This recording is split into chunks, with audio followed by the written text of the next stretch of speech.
if everybody's good to go, I believe we could get this going. This game takes place in Constantinople in 1090, 1099. I forget my own time, and thus is set in what we're calling the Dark Ages here for the vampire campaign. Last game, the characters had been hired by one Caius Romulus, who at the behest of a knight of the Blackfriars, a group of Templars who have recently returned from Jerusalem to gather a group of kindred, of Cainites as they called themselves back in those days, to pull off kind of a heist. Mr. Santiago, the knight in question, has a relic that he wants to acquire. His brethren have taken over a Salubri temple in Constantinople, slaying the Salubri they found therein, and are intent on plundering their vast amounts of treasure. And Mr. Santiago, the Knight Santiago, wishes to have for his own a piece of what he says is a piece of the cross of Jesus Christ. It's called the True Cross. It's a piece of wood that apparently comes from the cross of Jesus Christ. He says that with it he can heal people, he can do good things for people. It's a little sus, but here we are. He has hired these different Cainites. He has brought them together to help in the acquisition of this thing. However, they ran into some trouble last time near the end of the session when they were betrayed, ostensibly by perhaps one of the followers of one of their members. The guards of the city came upon them. They managed to escape with the help of a Tremere, Reyna Lindworm. And meanwhile, Tobias, our friendly gangrel, pursued his former follower in hopes perhaps of catching him and exacting revenge upon him, but then found that his follower had been slain by what appears to be an Assamite, who offered Tobias a large sum of money to kill a Setite. Tobias took the money, but we don't know what he's going to do with that because he's Tobias. And so, my friends, as we begin tonight's session, and we turn once again for a few words.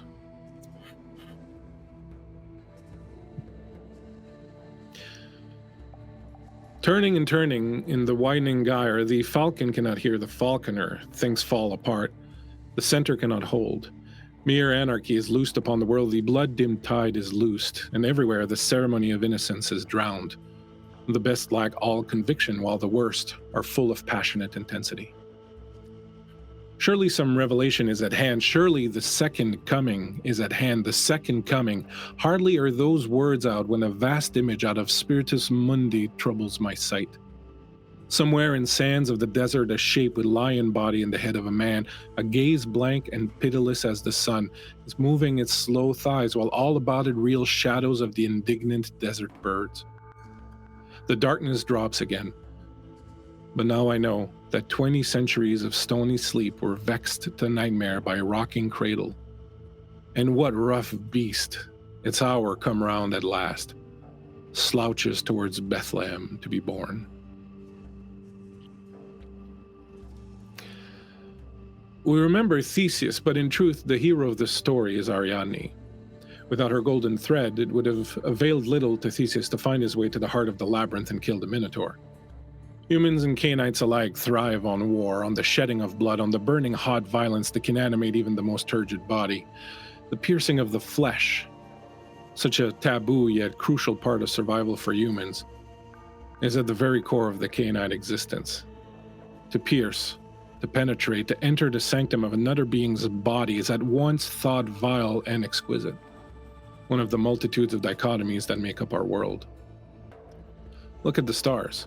Brilliant points of light against the deepest, darkest void, a juxtaposition, but also a violence, as if holes are ripped through the firmament.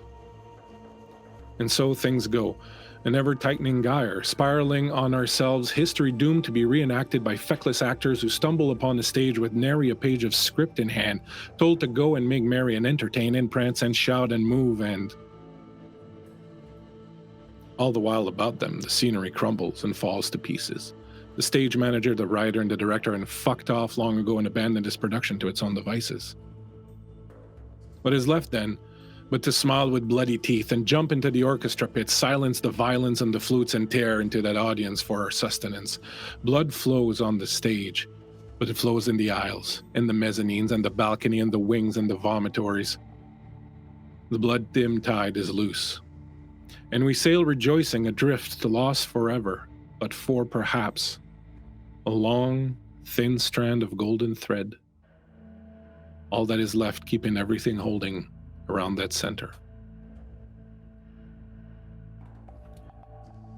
On the edges of the Latin Quarter sits a quiet, darkened estate. The mourning drapes still hang upon the closed gate, and the lights within burn low, the shadows gathering as if by living will, forming a vast and intricate tapestry, a web of inky tendrils that close around the buildings of the estate like a web of darkness. And at the center, in an office not so long ago occupied by her husband, a successful merchant and city clerk recently brought to an agonizing end by an infection of the dreaded plague, is Ynes. As you sit at the desk, Ynes, and contemplate the reams and reams of paper that you're currently having to deal with, what would someone looking in on the scene see?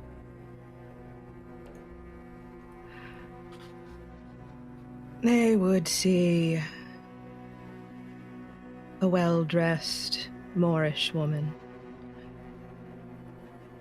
with curls that are somewhat riotous, but purposefully so. In mourning weeds, of course. God rest my late husband. But as I sit and pore over the estate, his papers, his will, I can't help but smile a little. Because at last it's mine.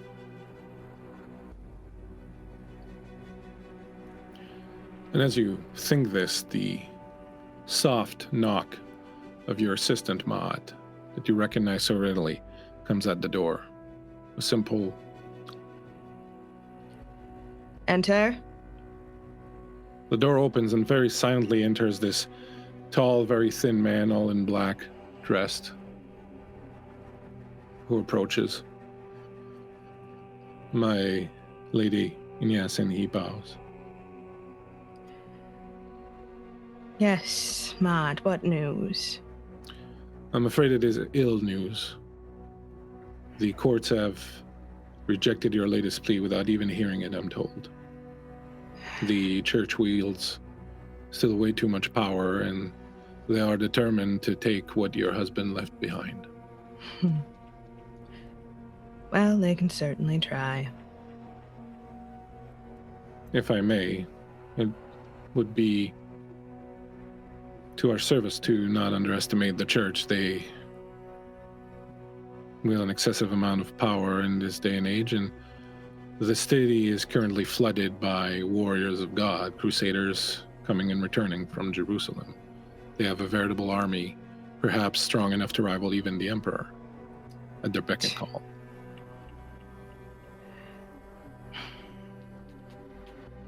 I need names, Maat. I have one name for you. Do you?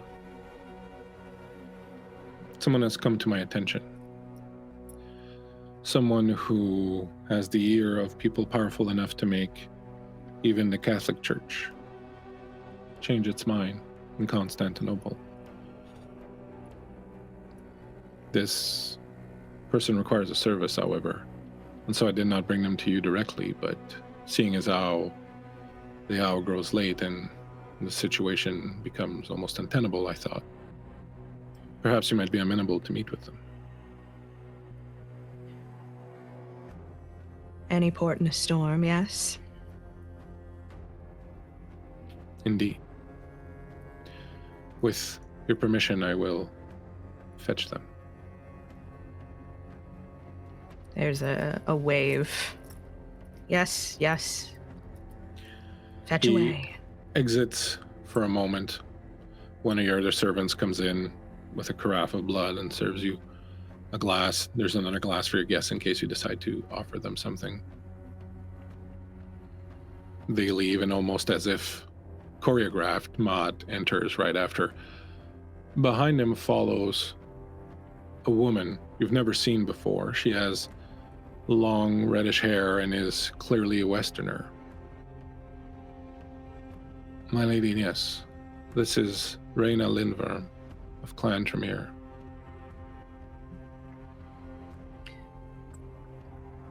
Miss Lindworm.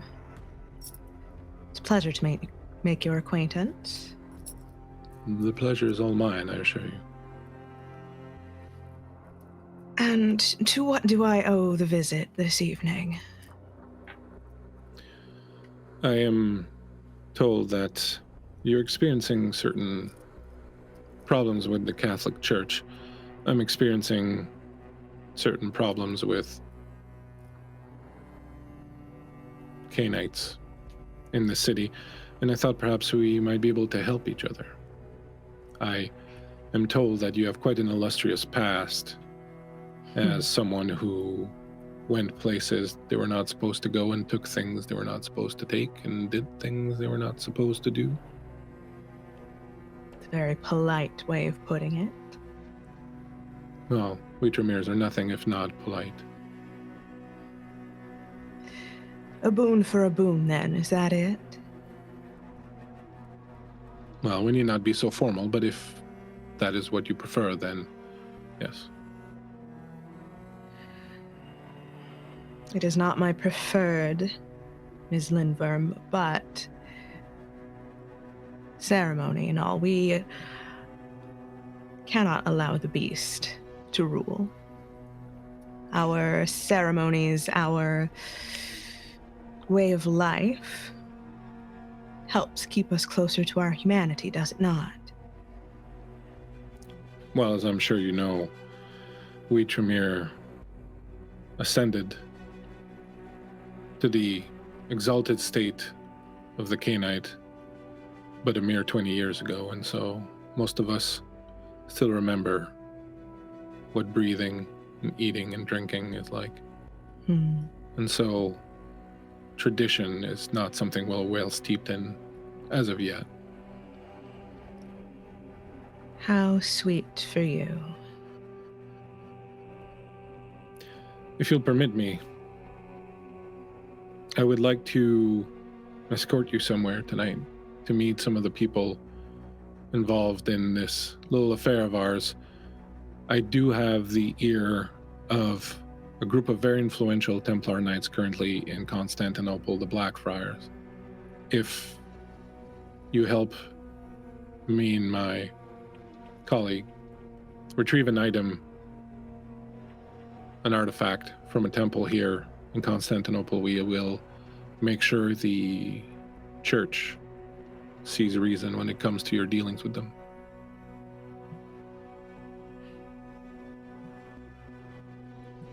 What manner of item?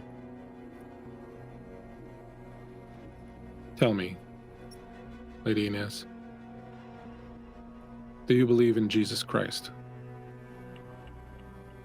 He is our Lord and Savior. Of course I do. Then you will be, I'm sure, interested to know that there is an artifact in the city currently, fashioned from wood from the cross upon which Christ was crucified. Call it the True Cross. That is what we seek. Oh, well. Color me intrigued, Miss Lindworm. I Very thought you well. would find this your particular shade of dark. Dark and I are very good friends. And as I say so, those shadows around me seem to expand and draw back in. And that, my dear Lady Ynes, is exactly why we require your services. Dark deeds need done. so that light better shines the next day.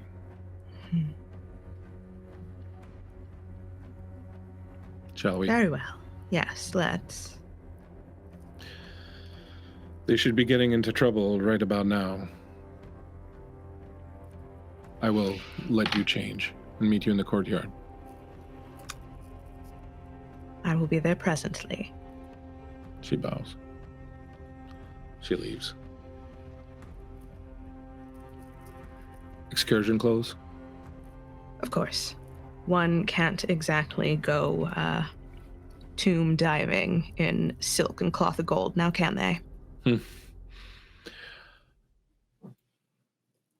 I've heard of these Blackfriars. They've been in town for about a week, and they've already discovered and slaughtered all the members of a Salubri cult. I assume this is the temple which they have taken control of. Interesting.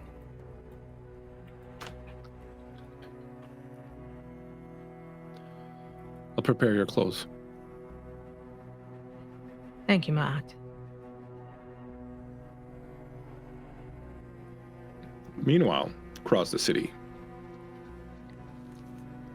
the sun has gone up and gone back down. Somewhere near the tower, in a soft patch of ground, a slight stirring occurs. The pebbles, the rocks, the sand move slowly in a bit of a twisting pattern, and momentarily a form emerges from the ground. How is Tobias feeling? Tobias claws his way out of the ground, angry. Tobias wants blood. Tobias has prey to hunt, but he can't hunt without proper satiation. So he's going to go on a bit of a run just to get enough to function. Well, you can start everyone, except for Laura, by removing 1 point of blood from your blood pool. Laura, I would like you to roll me 2d6, please. I know I'm a monster for asking for 2d6 in a d10 game, but...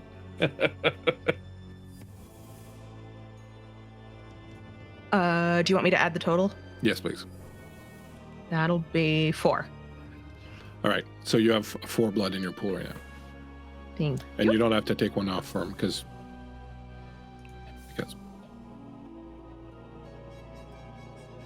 What are you at, Kuja? 2.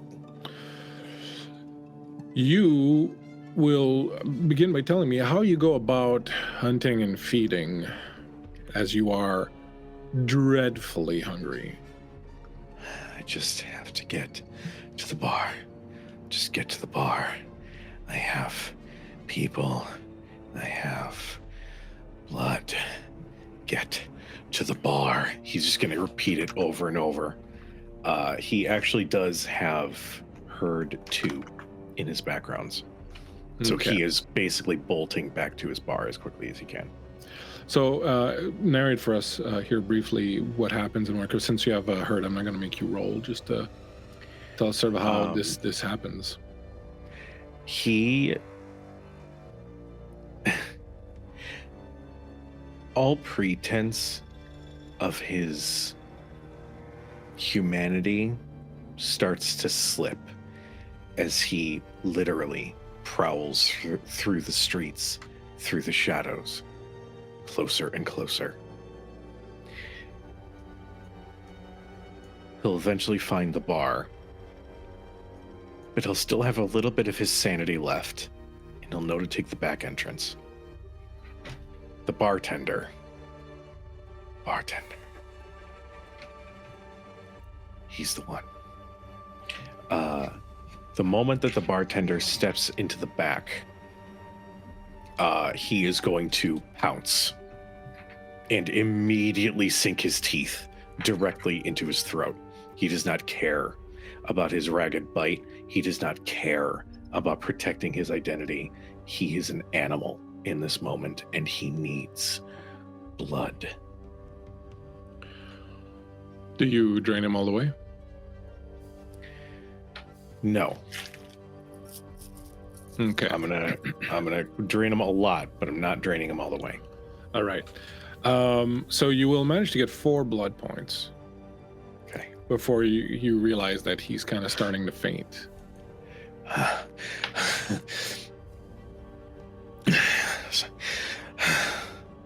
Hey, stay with me. Oh, it's okay. It's okay. Sorry. Sorry. I don't typically imbibe so much from you. You have a job to do. But it's okay. I'll be all right, sir. I just need a minute. Yes. Take all the time you need.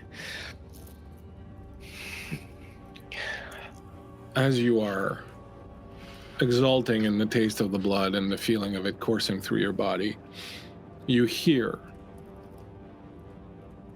coming from the shadows near you in the corner, "I am glad to see you have survived, Tobias." He is going to turn around and immediately, threaten. He's not going to put a hand on him, but his feral weapons will have extended from his fingertips and are an inch away from his neck. That won't be necessary. Careful whose haven you come into without permission. I was worried about you when you didn't find us again last night. I thought you might be in trouble. I was coming to make sure you were all right. I see that you found your way back safely. The bone-like protrusions retract into his fingers. Can't get rid of me that easy.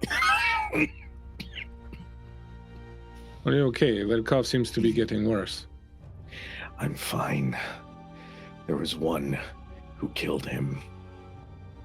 I need to find them. Well, who was there? Find them. No. I give it. What was the? I'm so sorry. This is my inexperience coming to play. What kind of vampire was it again? It was an Assamite. An Assamite.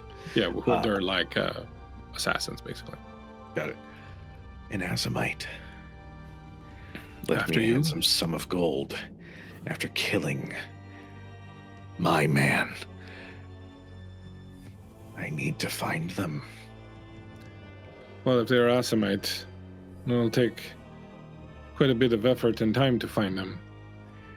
Not I if they think your need to efforts might be better ensure a placed. mark. He's Say going to again. take out. It's not if they have to find a mark or keep track of a mark. He's going to take out the bag of gold and drop it on the ground. That will not buy you a ship back to Scandinavia. No, but they think it's enough for me to kill your snake. Do you intend to do so? After they killed my man, and he'll take the gold and put it back in his coat. Well then, No. looks like the matter is resolved.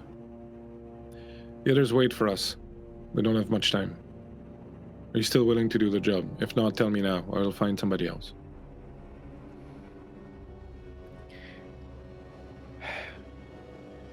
I'll do it. Just give me time. I'll be there in moments. He gives you an address. Don't be late. Of course, Sir Knight. Sir Varangian. He bows. He's going to trudge into the back where T-Lock's room was.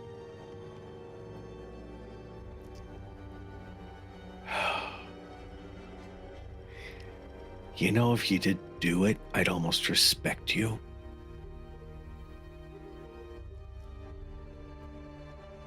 But then your death was robbed from me.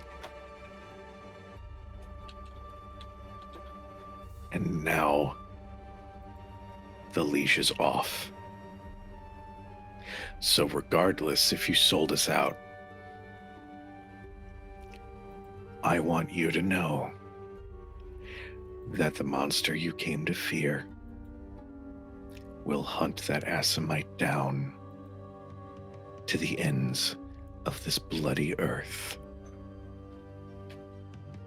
And he's going to take a piece of armor, a shoulder piece, and don it as he leaves to go rejoin everybody else.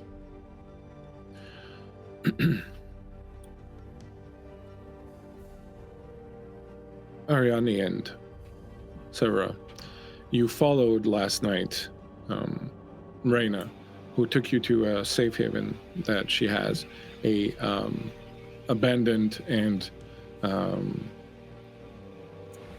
closed off bathhouse. You were brought inside, and in the deeper recesses of the place you found safe harbor from the sun during the day. As you stir awake, the two of you now, having narrowly last night come in, or this morning come in, just as two people talking in hushed tones in a room nearby. And yes, you came in tonight just after the sun went down with Reyna. When you arrived, there was a knight waiting outside. You were not introduced. The knight was apparently waiting to talk to Reyna. You were brought inside the abandoned bathhouse and asked to wait, where two other Cainites were currently sleeping. Reyna and the knight went into another room and have been talking for a while. If you feel that you would have tried to listen in, you can let me know and we'll deal with that. And then the other two will awaken to find you sitting there in the room with them. So would you have tried to listen in, or is there anything you would want to do as you come into this place? Oh, I would absolutely listen in. The discussion that is going on between the two of them, you understand that this is a knight also of the Blackfriars, that his name is Gregor Christou, and that he is also Cainite, though it's not immediately apparent which bloodline he belongs to. Both of them are talking in hushed tones about another knight, one called Santiago, and talking about his obsession. Christou seems to think that his obsession with this True Cross, this artifact that he seeks, will be the downfall of them all, whereas you get the sense that Reyna, the sense you get out of it is that Reyna probably kind of agrees with him, but is more willing to take a gamble on things. But go ahead, if you will, and give me an empathy and perception roll. Who? Sorry, Ynes. Okay. Perception and there's empathy here. Cool. You have acute senses. No, sorry, that's Kato's character sheet. You said empathy? Empathy and perception, yeah. Your target is 6. That's only a 4. So you didn't get any 6s. Any 6s are over? Okay. So that is what you hear. That she seems to be more willing to take a gamble on this, that she thinks that there's something to be gained from this thing. The other Blackfriars seems to really kind of be like, I'm done with this. We've been following this thing forever. Nothing good has come of it. Nothing good will come of it. That was a Salubri temple. Those demon worshipping bastards are, we shouldn't be meddling with anything that they have in there, et cetera, et cetera. And so that's kind of a little discussion that's been going on between them. When Ariadne and Severa, you both awaken, spend your blood point, as I'm sure you did, to find yourself laid out on these cots that have been prepared in this abandoned bathhouse, and to find sitting at the table nearby. And yes, you hear distantly a conversation in the other room. I'm gonna, Severa's gonna kind of like crawl, like very much like a animal over to Ariadne's cot and kind of like slither up to her and like, good night, sister. Good night, sister. I don't recall this place. No. I have not been here myself. Where is Santiago? I don't know.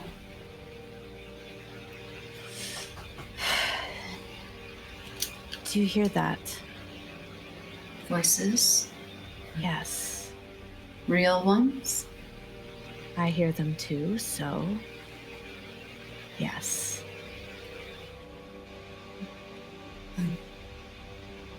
Yes.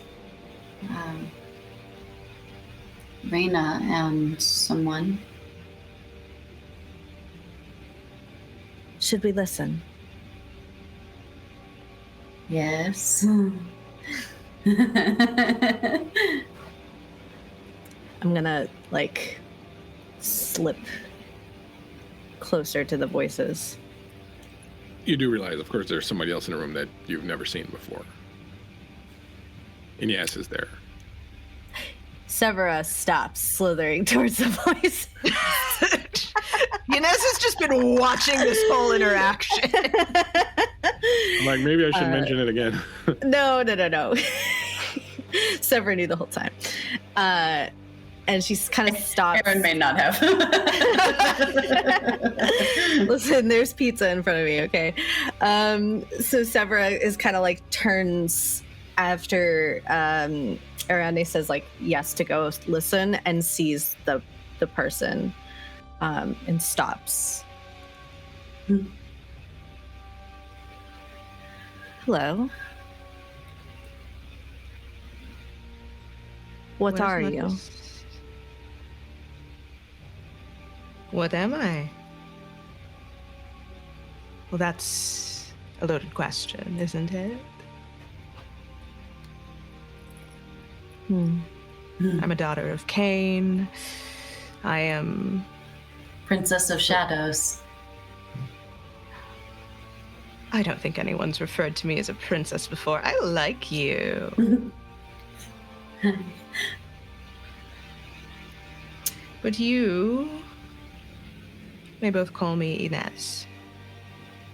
Ynes. Are you a child of God, Ynes? Of course. Washed in the blood of our Lord and Savior, Jesus Christ. Yeah. How nice for you.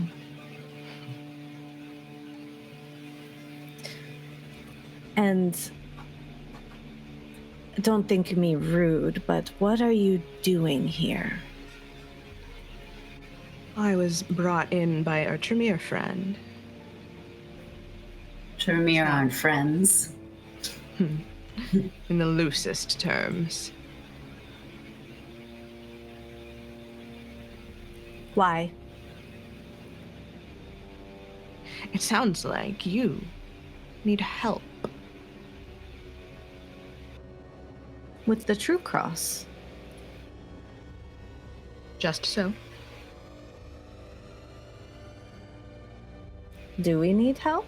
And I just say that to Ariadne. She controls the shadows.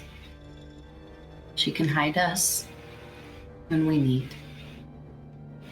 She is very, very strong, and it would be best for us to stay on her good side.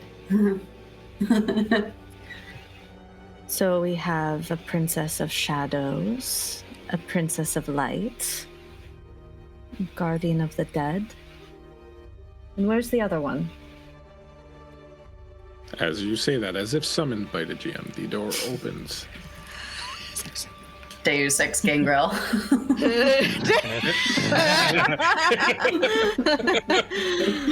And in walk I'm here. What did I miss?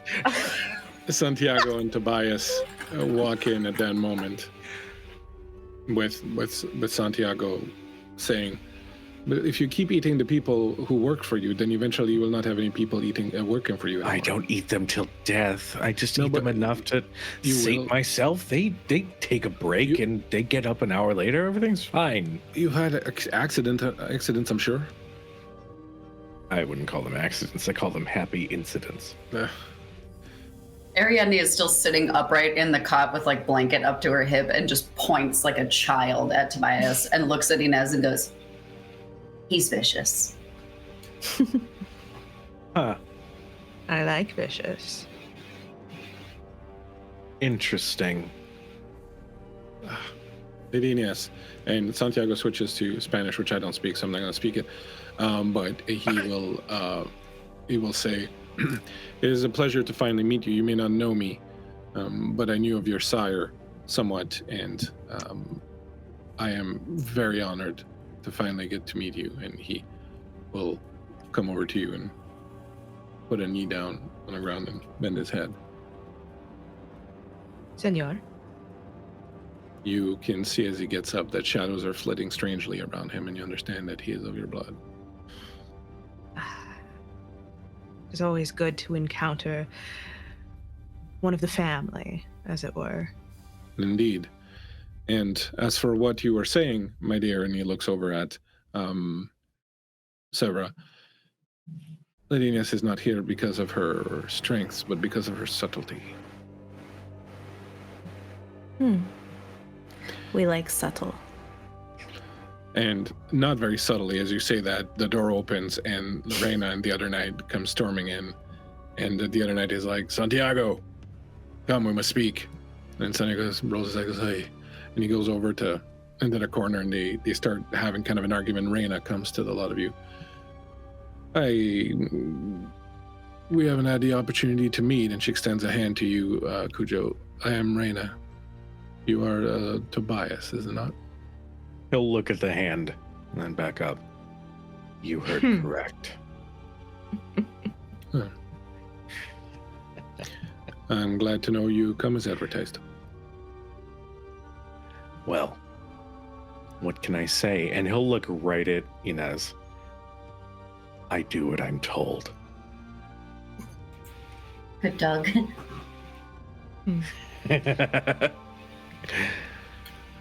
Yes, well, are any of you in need of sustenance before we begin tonight? I have supped, but thank you. I'll never turn down an extra drink if you're offering. Any particularities? Oh, surprise me. She looks at you and takes a step back. You spread that around. Don't worry, you're safe. Only I when am. asked to. Only if you play your cards right. I'm safe, but the food supply isn't. What do you mean? Do you want to tell them or shall I? I'm sure you can handle it. I am going to surprise you. And she walks away. Actually, or should we let Ynes tell? Oh, querido, I wouldn't presume to let everyone else know your, business, but if you insist. Oh, of course.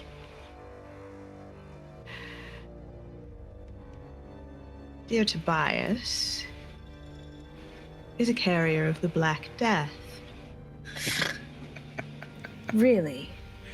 Mm-hmm. Yes, my It's quite love superior. handy.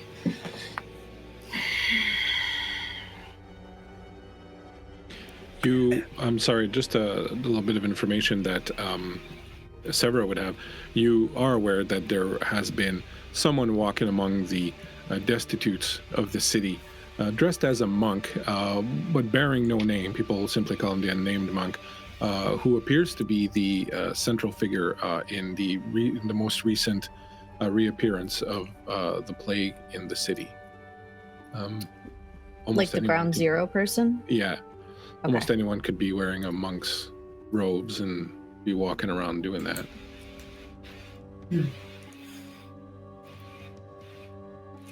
And Well, where were you yesterday while we slept here? me? Yes, I'm sorry, the bandages don't specify who I'm looking at, but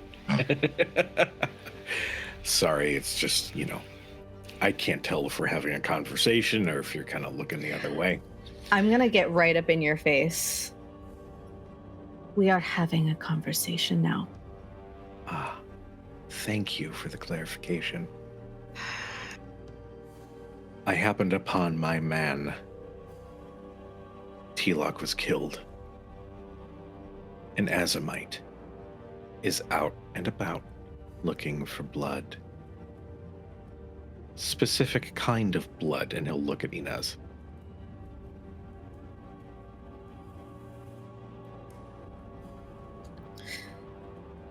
So, we have eyes on us beyond just our good Sir Knights. We have others as well keying in. Others who would like to see one of us see and kiss the sun. So, there you have it. Always something with the Assamites, isn't it? Well, do you know who this Assamite is? I don't know, storyteller, do I? I don't know. Give me let's see what you could give me. Give me a $20 bill, and I will say that you do. Yeah, let me just truck on up to Canada. Yeah, make sure it's US though. Yeah, make sure The exchange rate. so that it's worth my time. Go ahead and make a intelligence plus. Bless. Oh, gee whiz! Give me your. Politics? No, I wouldn't be. Give me investigation. I can do that. I can do that. So many dice. Makes me happy. Your target is going to be 7 on this.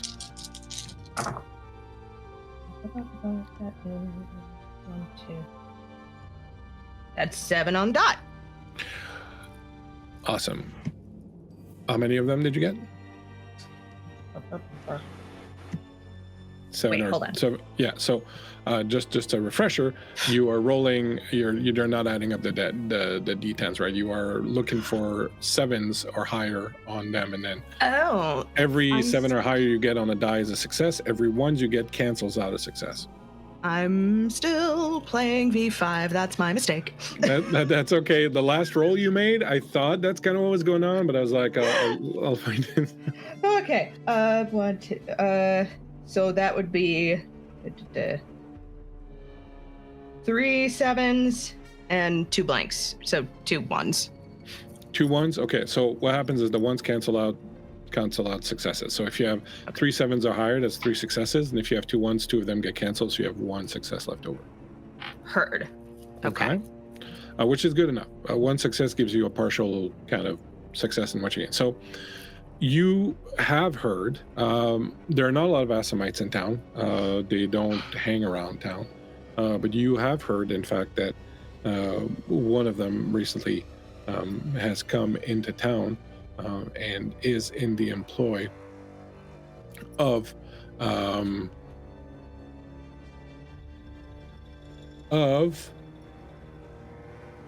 I will find his name, but De La Sombra, who is in charge of who runs the Latin Quarter. I'll find his name very shortly here.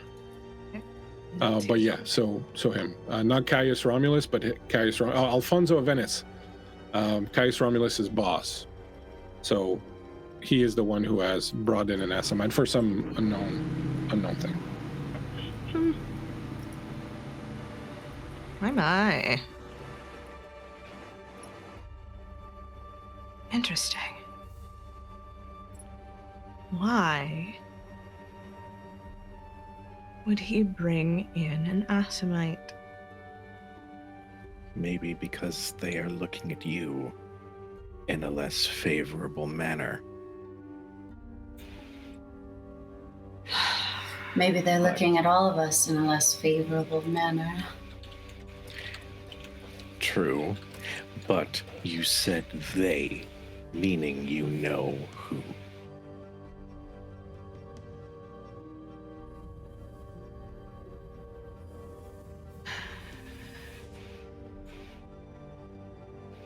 Yes, well, one problem at a time, shall we? Laura, you've been gifted a hail by Raven Sarah, which basically gives you a night move. So since you're new around here, I will explain night moves. You can write them on your character sheet. There's a spot for them somewhere. A night move is a point that you can use to either ignore a botched roll, like if you crit because you roll more ones than you have successes, or that you can use to buy an automatic success. Ooh, I'll take that.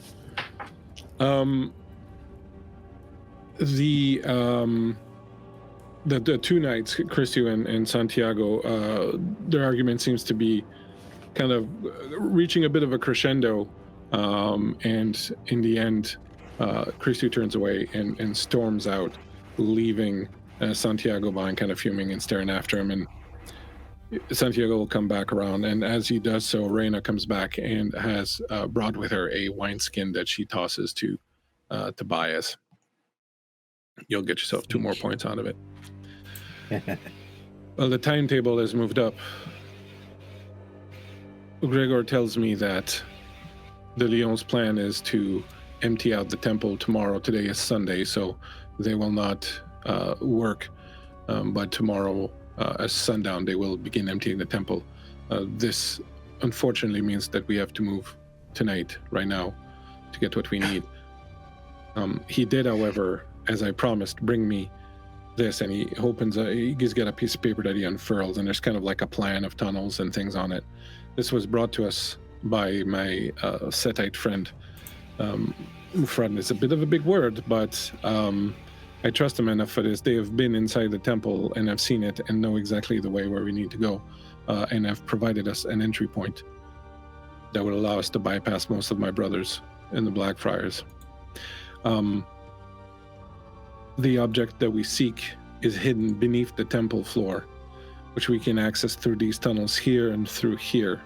Once we get that, there is a fairly clever locking mechanism that we will have to bypass, and this is why you are here, Lady Ynes. We may also encounter some resistance from guards along the way. Unfortunately, I wish we had more time to plan this more carefully and find other options, but time is of the essence. If you're still interested in helping for the reasons we've discussed, then we need to move tonight. He looks over at Reina. Will you read the cards for us? She's kind of rolls her eyes and goes, the cards are not a conduit to the future, Santiago. You can't just call on them willy-nilly. Please, it always comforts me when you read the cards. I like to have some inkling, at least, of what we're going to. So even if it's bad, then we know it's bad and we can prepare for it.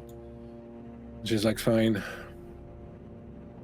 And she goes over to a table, pulls out a rolled cloth that she unfurls on the table. You can take a look at the Owlbear Rodeo, if you so choose. As this is happening, Tobias is gonna just hold the wineskin out. And Go on. And Ariadne has kind of like snuck up and just like put 2 hands on his arm and is just going to take a sip.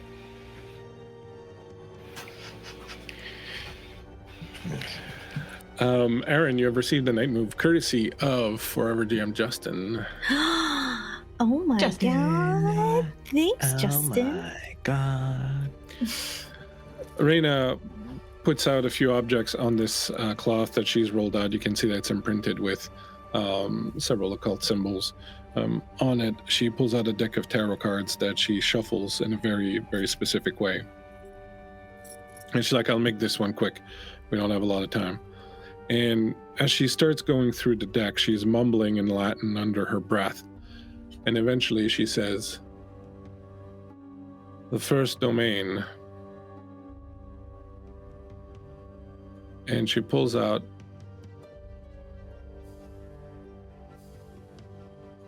the hand. Interesting. This is what opens the portal, the opener of the ways. The second domain, and she goes through the cards again and draws another card. Oops.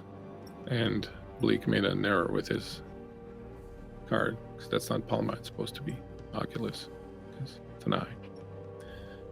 But Bleak is dumb. Because Bleak I see the word Oculus on the card. I don't know what you guys are saying. I don't know what you mean, Bleak. We all see it. The second domain, spirit. This is the tie to the other world, the panopticon, sees all. And the third domain is the earth.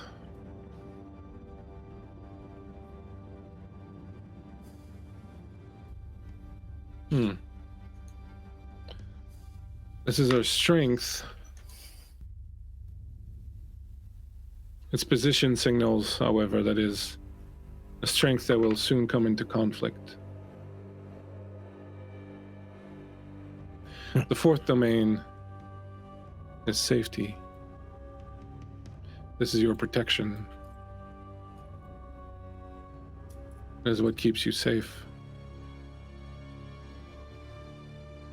The fifth domain is the obstacle. This is what you must overcome or come to terms with.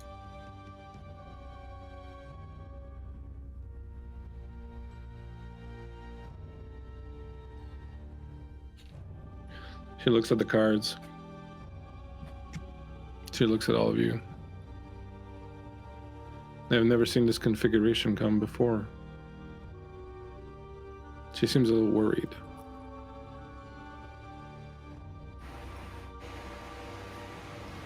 What is the configuration?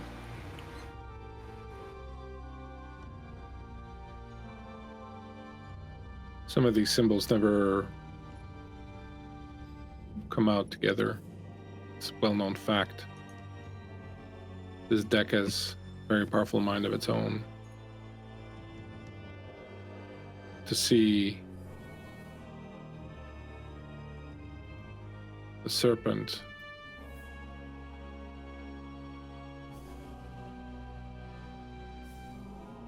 she places it like this, and she turns this card around.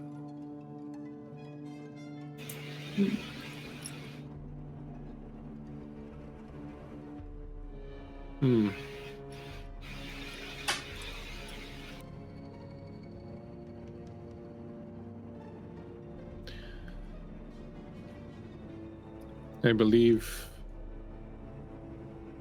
we will be successful. However, one in this room will die. One will become an enemy who is not an enemy. And one who is an enemy will become a friend to become an enemy again. Santiago says, that's really not helpful, Reina.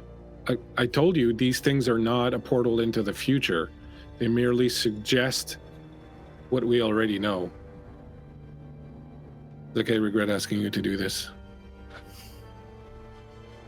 Yeah. Yeah, well. Now that the fates have saw fit to give us a vote of confidence, why don't we go ahead and make for the temple? Reina's still looking at the cards. Santiago's totally moved on now. He's like, yes, you're right. Enough dealing with this infuriating madness. Let us go. The night draws short. How will they die? She's looking at this card again and the other cards. By their own hand.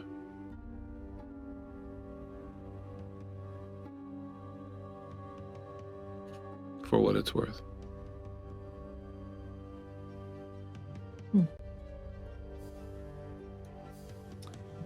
Well. Anybody finishing off the wine skin, or is that just me? Are you contagious?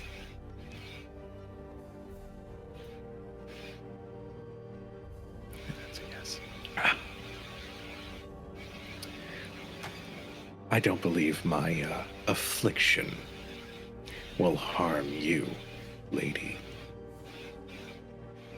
I don't But if care you if still it drive harms around- me.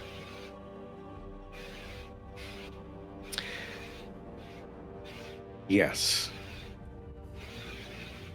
When I bite, I transmit.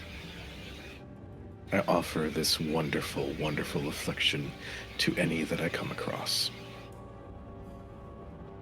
Truth be told, and he'll look at Santiago, I was offered quite a divine miracle that by some, I don't know, true cross, my affliction could possibly be cured. I believe haven't so, put yes. much stock into that. Well, perhaps you should.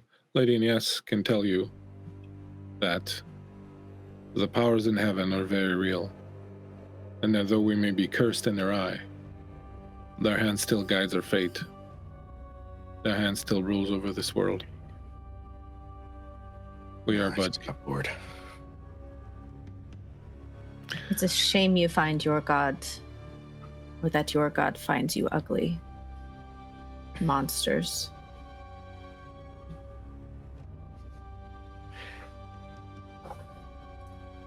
Do you know what a Draugr is? enlighten us. It is an old folk tale. Undead creatures that guard some hidden treasure. Bloated, black, nightmarish creatures. I believe that I am one such creature. The only problem is that the only treasure that I had was killed by an Assamite not one night ago. The last little leash clinging me to whatever humanity that I had left. So if you're worried that I'm going to spread this plague, you should be. And maybe have some faith in this true cross and its divine magics. Because I'm going to hunt that Assamite to the ends of this earth, if it means delivering sweet, sweet death upon them.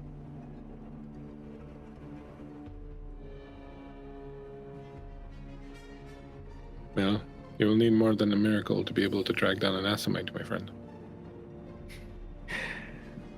Oh, I do love a challenge.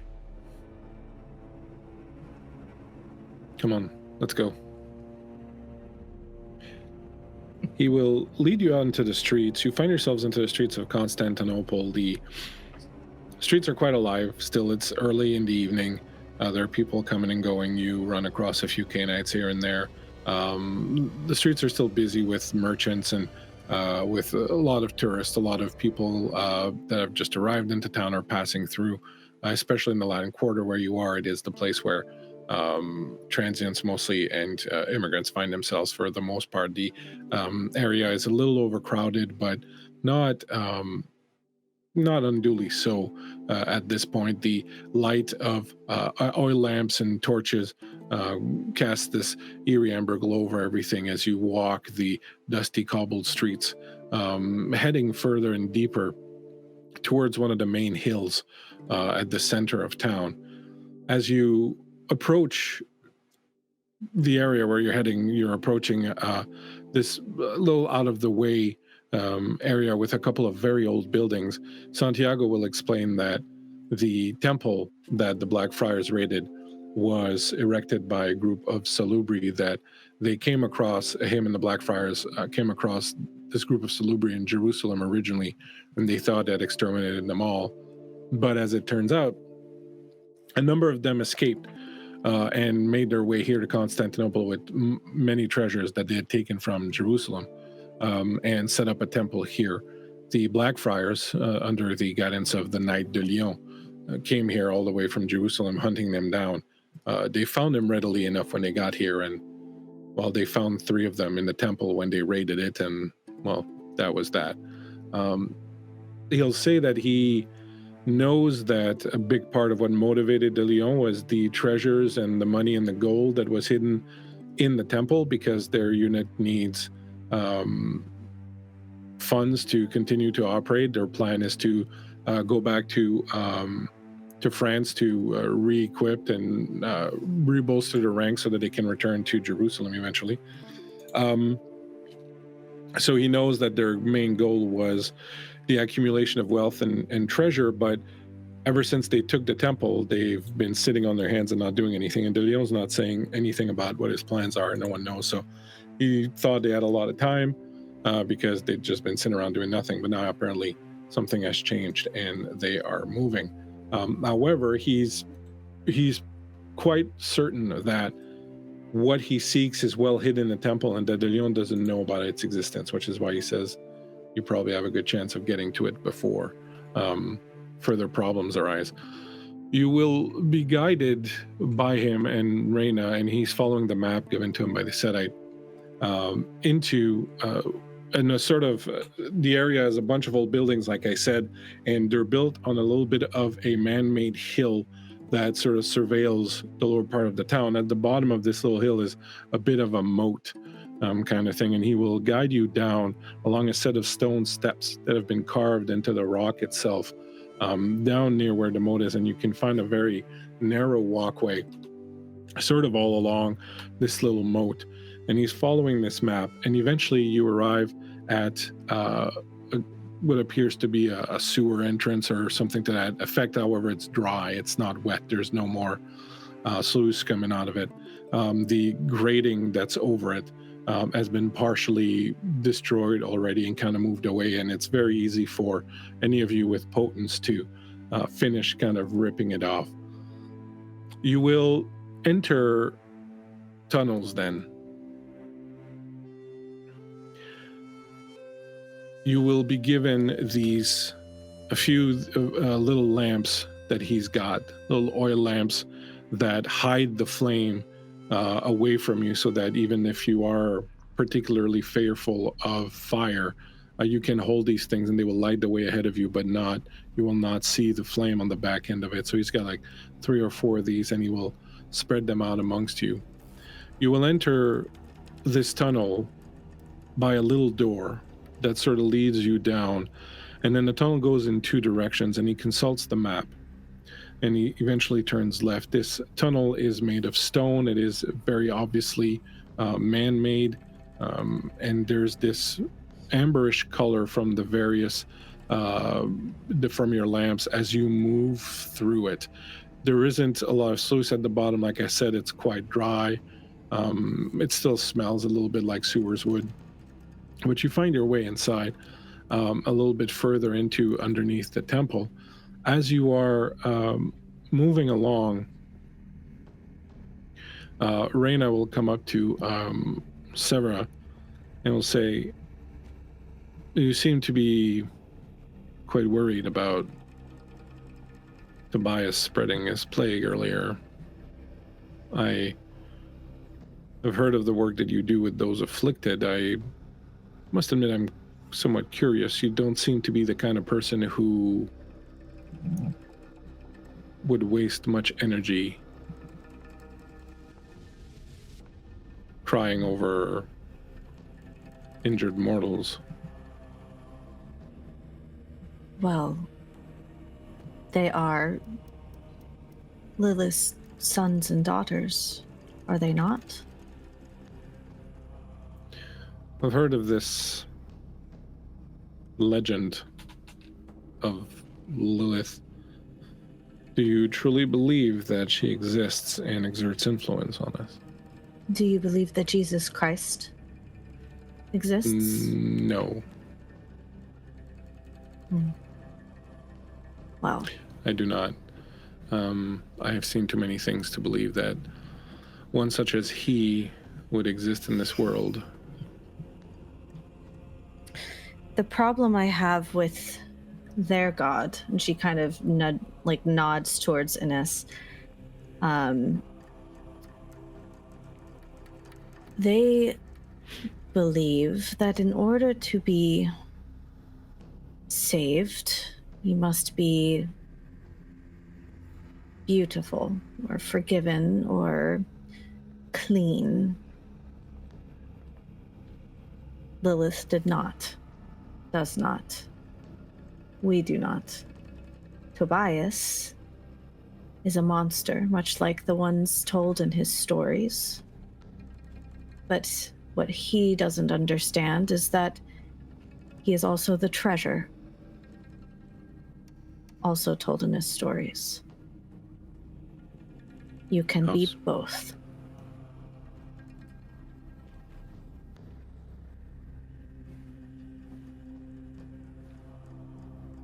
That seems a little counterproductive to have everyone be everything. Well, shouldn't there be some sort of natural order? Perhaps. But faith doesn't really care about order. On the contrary, I believe that the only thing that can put fate in its place is order. The more order you have, the more things are predictable. The more predictable they are, the more you can fashion the fate that you want. Well, but if we had order, then people like Tobias are as good as dead. Would that be such a shame? He's helping us, is he not? He's spreading a disease. Perhaps. The plague breaks out. Chaos ensues. The city goes into quarantine. People riot. Order is destroyed. Now you want to go out and you want to feed, but it becomes an ordeal because there are guards everywhere. There are curfews. Entire sections of the city are placed under surveillance. It disrupts things. Look at us. We disrupt things. We balk at the face of order just by existing. See, that's where I think our opinions diverge radically, because I believe that we are the very personification of that order, that we are the apex. There needs to be something at the top. I would think that someone as involved with the concept of death as you are would be more enamored of the concept of order, because without order, even death loses meaning and power. Without beauty, death loses meaning.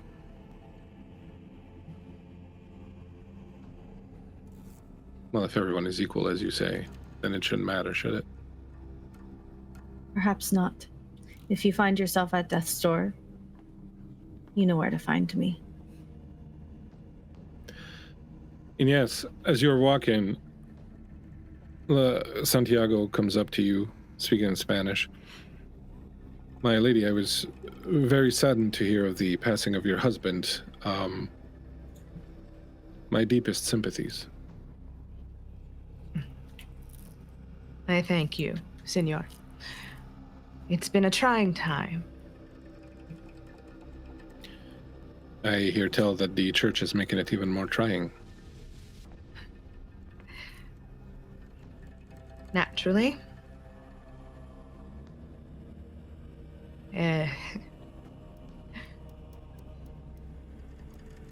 We are, well, and when I say we, I mean those of us of the fairer sex.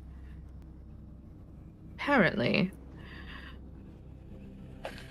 the idea of a woman coming into her own, taking the property that she has resided in, the funds that she has held and bartered with,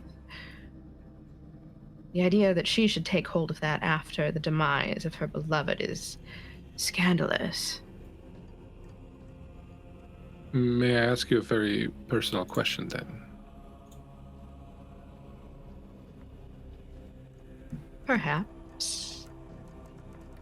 Why do you accept this?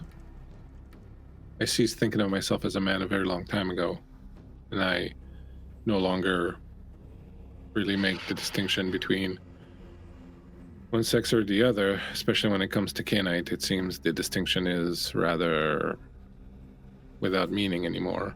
So why do you accept what is a vestige of your past human life that you've abandoned?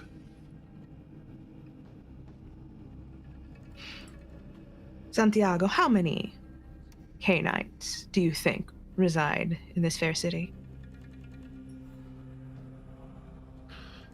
I don't know. 1,000, perhaps? And how many kine? Over 1 million, that's what I'm told. So, if somehow, somewhere, those who still walk in the sunlight started to hear about a woman who stepped up, who decided to buck tradition, how do you think that would go over? I understand that we are set in many places of power, but we are the few, and they are the many. This is true. But there's something else I know.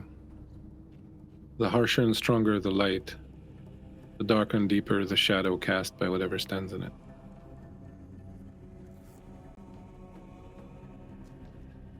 We do thrive in shadow, don't we? We do. I believe in God. I do not believe in the mortal institution, which is run by men who have not the ability to understand the works of God, and who simply play pretend and use it as a stick against those who are ill-educated. I find that men such as the ones who are hampering you currently are violent based, and that the fact that they wear the cross of our Savior is nothing short of an insult to him. And while we may be able to resolve your problem in a politically expedient way once this is over, there is a part of me that wishes that I will get to see the night when they will rue having stood up against you. Because you are no mere woman, you are no mere man. You are of the blood of La Sombra, and that means more than anything they have to throw at you.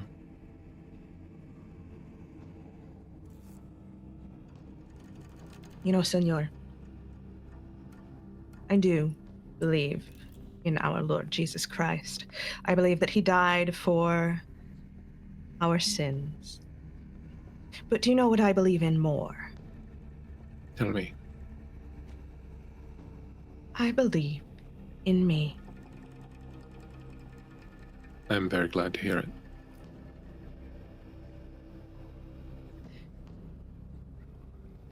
I appreciate your concern. Support is always needed in trying times such as these. But I assure you, I will have my due. My lady, if I have any concern at all, it is for the lives of these poor fools who have dared stand up against you.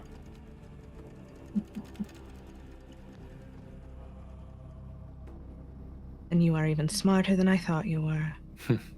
Well, I've never been accused of that before.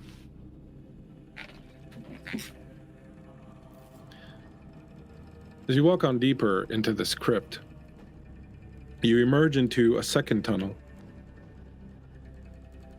A tunnel that has this strange reddish glow. The stones here are, you come to realize, painted. It's not clear. It doesn't seem to be blood. But they're painted in a reddish color that refracts the light as you move through it, bathing everything in this stark red color. As you move through this particular tunnel, you're all seized with a sudden thought. You've heard the rumors about the Salubri, that they are devil worshippers, that they practice ritual sacrifices, dark magic, things of that nature. Some of you may know that these rumors began appearing around the time that Tremere appeared, and so may not take these rumors to be truthful, as the Salubri also have a long-standing reputation of being healers.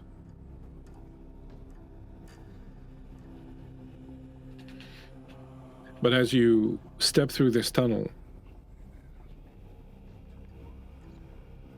you tell yourself, if these Salubri were guarding something, if they had hidden something down in this temple, if they had hidden something that they had taken from the holy city of Jerusalem, at what pains they went through to bring it here,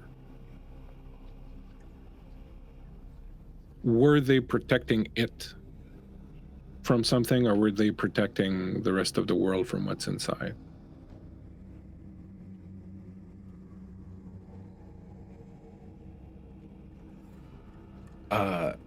At that thought, Tobias is going to manifest his feral weapons. His two horns sprout from his forehead, almost like a taunt to the markings in the stones, a taunt to these rumors of devil worshippers. Maybe now I'll be counted amongst their number. Ariadne, as you see Tobias's horns sprout on his head, you see his skin bathed in this red color. You see standing before you a veritable demon, and you know Tobias to be very devilish indeed, with his fangs and the blood and the red now and the horns. You reach out for that voice that has been with you for so long, that has always guided you, that has always come to you in moments of discomfort and brought you words of safety and of caring. And you feel it gone still. Missing. And you feel its absence in the most acute way possible. As if literally a chunk of the sky, a chunk of the night sky, a chunk of the stars that shine at night had just been completely taken out of the sky, and this big gaping void hovered right over the city of Constantinople, like a giant eye staring down right at you, in absence and nothingness. And as you look at Tobias, you see the embodiment of this.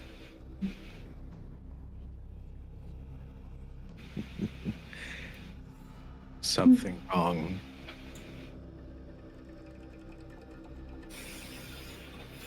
You are going to do something very, very bad.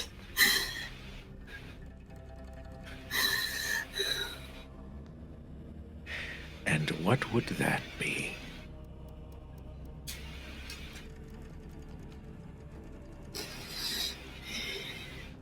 You will be the end of us all. The devil has come to Earth. Calm yourself. Tobias, you're frightening her. He'll Sister, make it's the okay. horns sink back into his forehead. Take a breath. I meant no offense. It was more an insult to those that were robbing. It's not your illusions, Jackal. It's you. Jackal. I've been called many things, but Jackal, that vexes me. Worry not. My alliance is with you all, as it gets me out of this, quite literally, God-forsaken city. And as you say that, you hear a voice in your head, Tobias, that says, "But what if there was a better way? One that I could offer you?"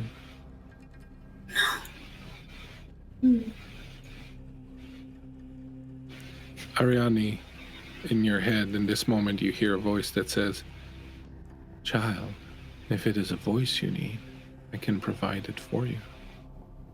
Be behind me, devil. And yes, as you walk forward, you hear nothing in your head. Severa.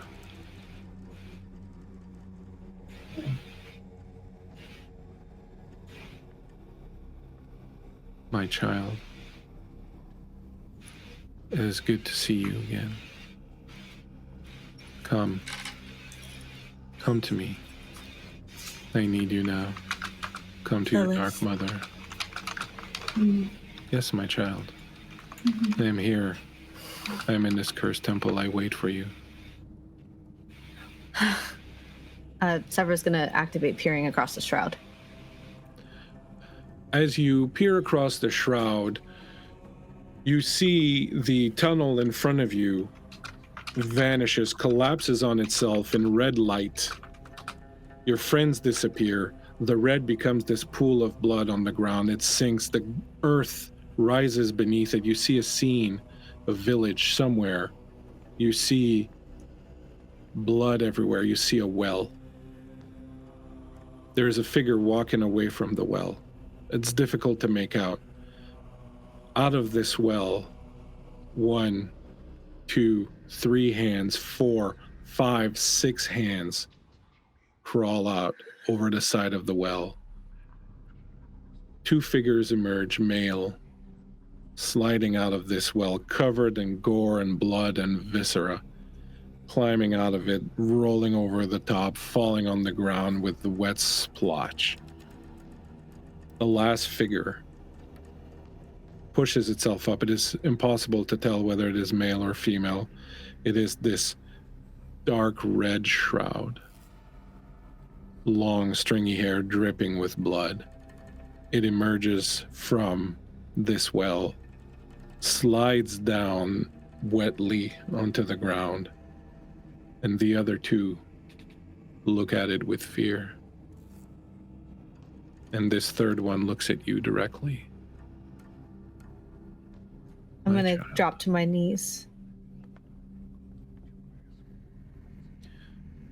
The rest of you are walking, each in your own head, dealing with what you're saying, with what you're seeing or hearing. And yes, you're not being bothered by anything. Suddenly you see Severa drop to her knees. You hear this low rumbling sound coming from her mouth. It is a voice that is tainted with sin and darkness and blood. A voice that is much older than you could ever imagine. It spreads out through you like this miasma that sticks to your skin as it passes you. And all it says is, "Approach. I need you."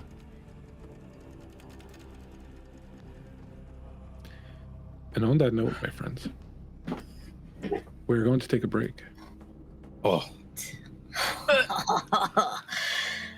Cool.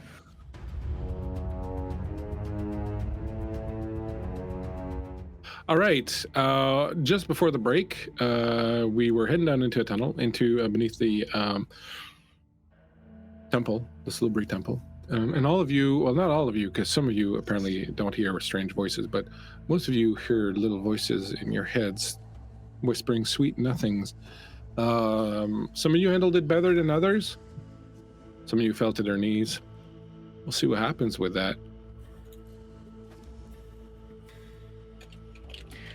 is this par for the course? I'm unfamiliar with this. Who are you asking? I'm just Tobias is like asking the room. General vibe. Vibe check. Yeah. And Inez is standing next to Tobias, just watching these two freak out like, the fuck? You sprout horns once, and apparently it triggers many things happening. So I apologize for that. Shh. She is here. That's I don't know not who who is here. Mother. I grab More unhelpful. Severa by the wrist and I squeeze hard and I say, "It's not who you think it is. I can promise you that, sister. It is not who you think. I know your faith is as unshakable as mine, but trust me when I say this is not what you think." Do you not see her, sister? It's lies. Please trust me. I know you can't see her eyes, but they're shut tight. She'll kind of like rip her wrist away, but like not turn back to what she was seeing, but kind of stay looking towards Ariadne.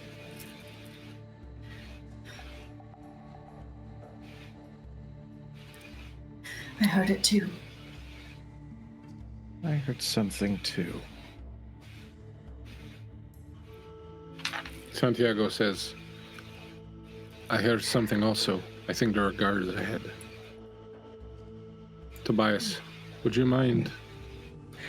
Oh, not at all. And he'll turn and he'll leave the lantern with everybody else and activate his Eyes of the Beast.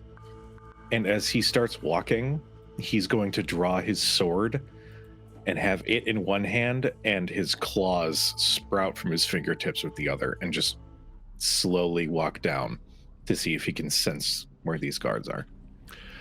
You will arrive right over here if you want to look at our little map action. You will arrive up here. I'm putting the X. So you're coming up on that higher platform there. This seems to be like the foundations of some older building up above. It's not very clear. It seems to be really found disrepair. It doesn't seem like it's holding anything up anymore, really. There are the stonework is massively damaged. It looks very ancient. Also, the architectural aspects of it are really not the same as those of the Constantinople above. So whatever this place is, it seems to be quite ancient. And as you come down, you do notice crouching in the darkness there. You do notice two guards down here.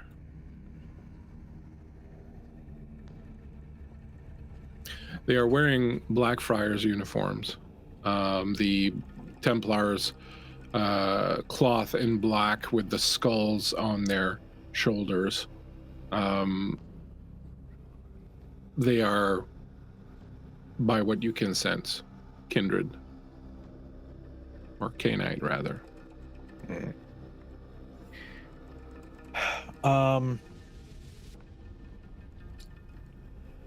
The rest of you can kind of, the rest of you are kind of like, maybe like up in this area here, in the corner, kind of just waiting on Tobias to do his thing. I'm going to hope that someone else in our group also has heightened senses. And I'm going to tap very gently on the wall right next to like where we're walking. I'm going to tap twice. I'm going to tune in with heightened senses. You get his 2 taps echoing down the corridor.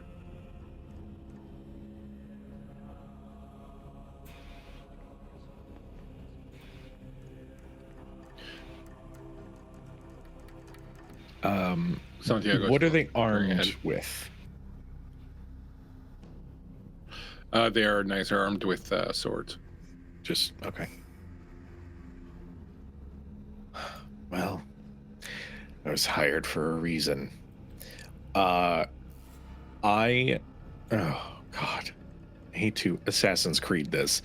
From my angle, can I full on like leap and try to land on one of these guys? Well, if you're gonna go Assassin's Creed, which was one of the things that I referenced in the original document when I pitched this game to you, you might need these wonderful 9 moves given to you all by Varl B. Gem, our #1 purveyor of fine night moves here. So each of you gets 1 night move from Varl. Thank you very much, Varl. Thanks, Carl. So, Kato, did you say anything about the 2 taps that you heard, or you just kept that for yourself? I gave 2 in return. Okay. So when that happens, Santiago is going to move, and he's going to kind of meld in the shadows, and he's going to move over to here, kind of staying to the shadows and completely disappearing as he moves from one shadow to the next. Before you go in Assassin's Creed your way in there, what are the rest of you going to be doing in the next few moments? Just give me an idea of what your characters are. I would bust out Cloak of Shadows and just tuck in and listen as closely as I can. Let's see. I would like to follow Santiago's lead. Mm-hmm. And pull the shadows in around me and reposition myself. Where would be convenient?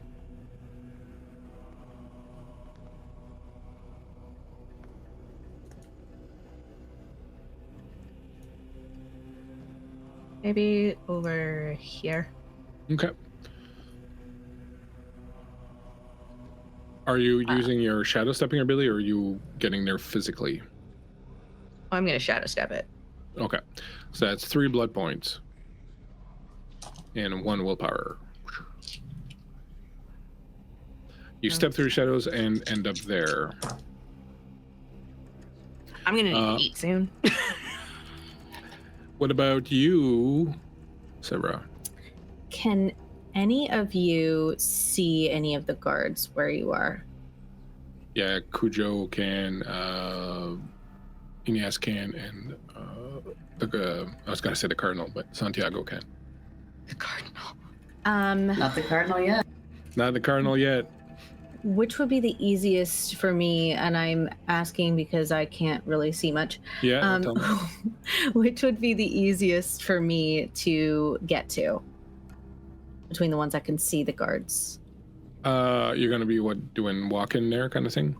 I'm gonna do a little sneaky sneak, but I'm gonna be activating Whispers to the Soul for this. Okay, well, you don't even have to go anywhere. I think it's just sight, so you could just lean out there kind of thing and see them. I can actually do that where I am. Okay.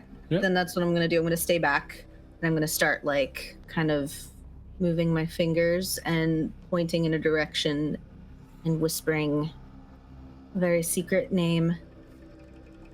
Not the secret name. All right, Cujo, tell me, what would you like to do? Tobias is going to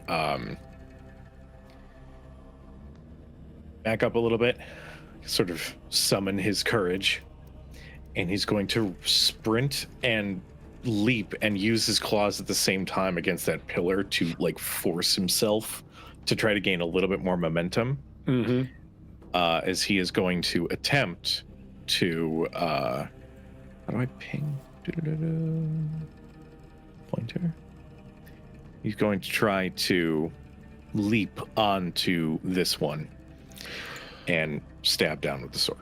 Okay, I will give you a surprise action on that. So here's what you're going to do. You are going to give me a roll. You are going to, you have to split your pool because you're doing 2 actions. Okay. So the way this is going to work, you are going to, let's take a look at which one is your lowest pool. So normally it would be a strength plus melee to attack with your sword. So that would be 7 dice.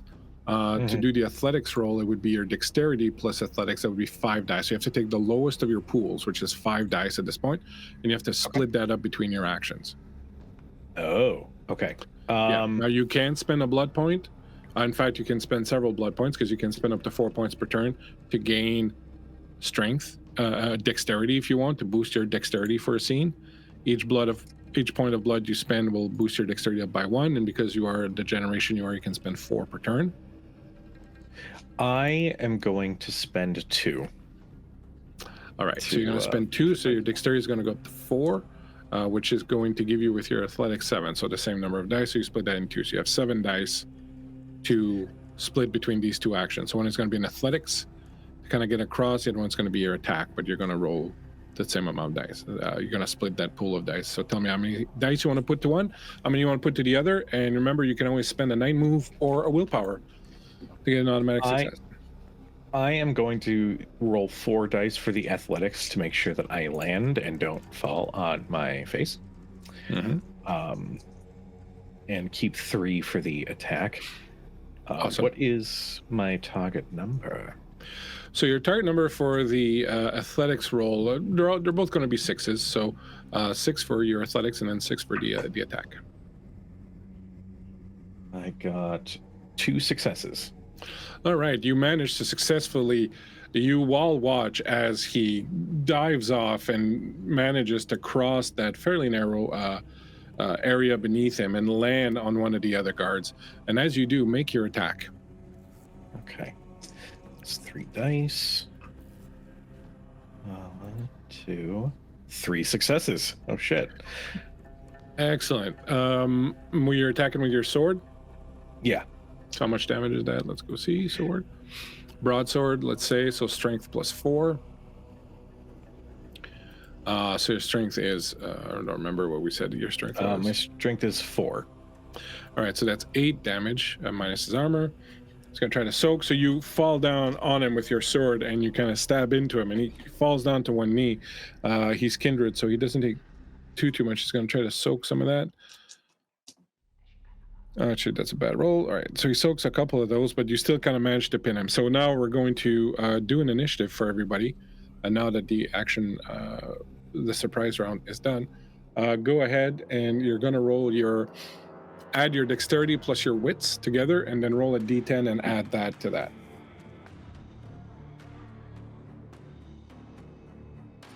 Well then. This many.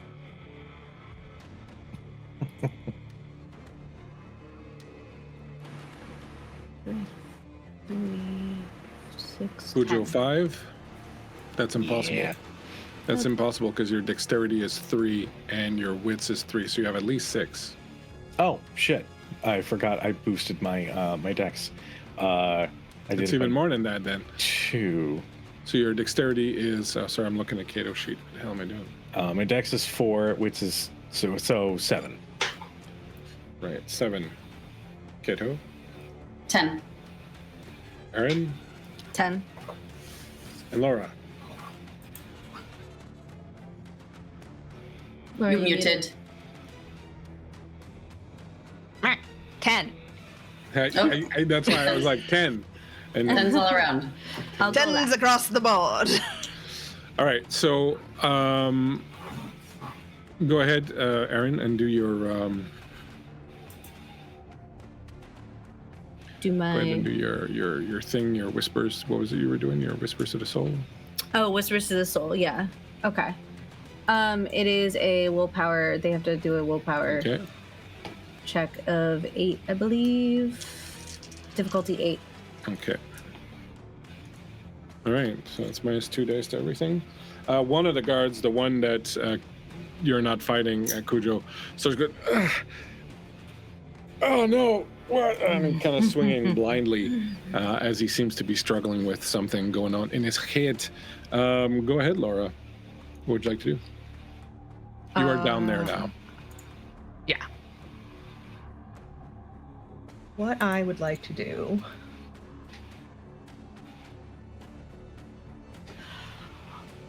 I would like to use my shadow play to offer an advantage to Tobias against the kindred that he is battling. Okay. Such a darling. I That's, know, aren't I just... What does that do exactly? Is it a +2 dice, I think? 1 ton of mana. 1 ton of mana. Laura, I can spend 1 blood, so you have to spend a blood to add 1 die to. It's this intimidation or stealth dice, though. Dang. It's not really going to help him in the fight. That could be real scary when I kill them.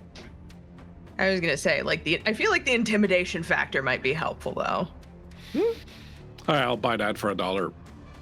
I'll buy that for $1. U.S., Right. not Canadian.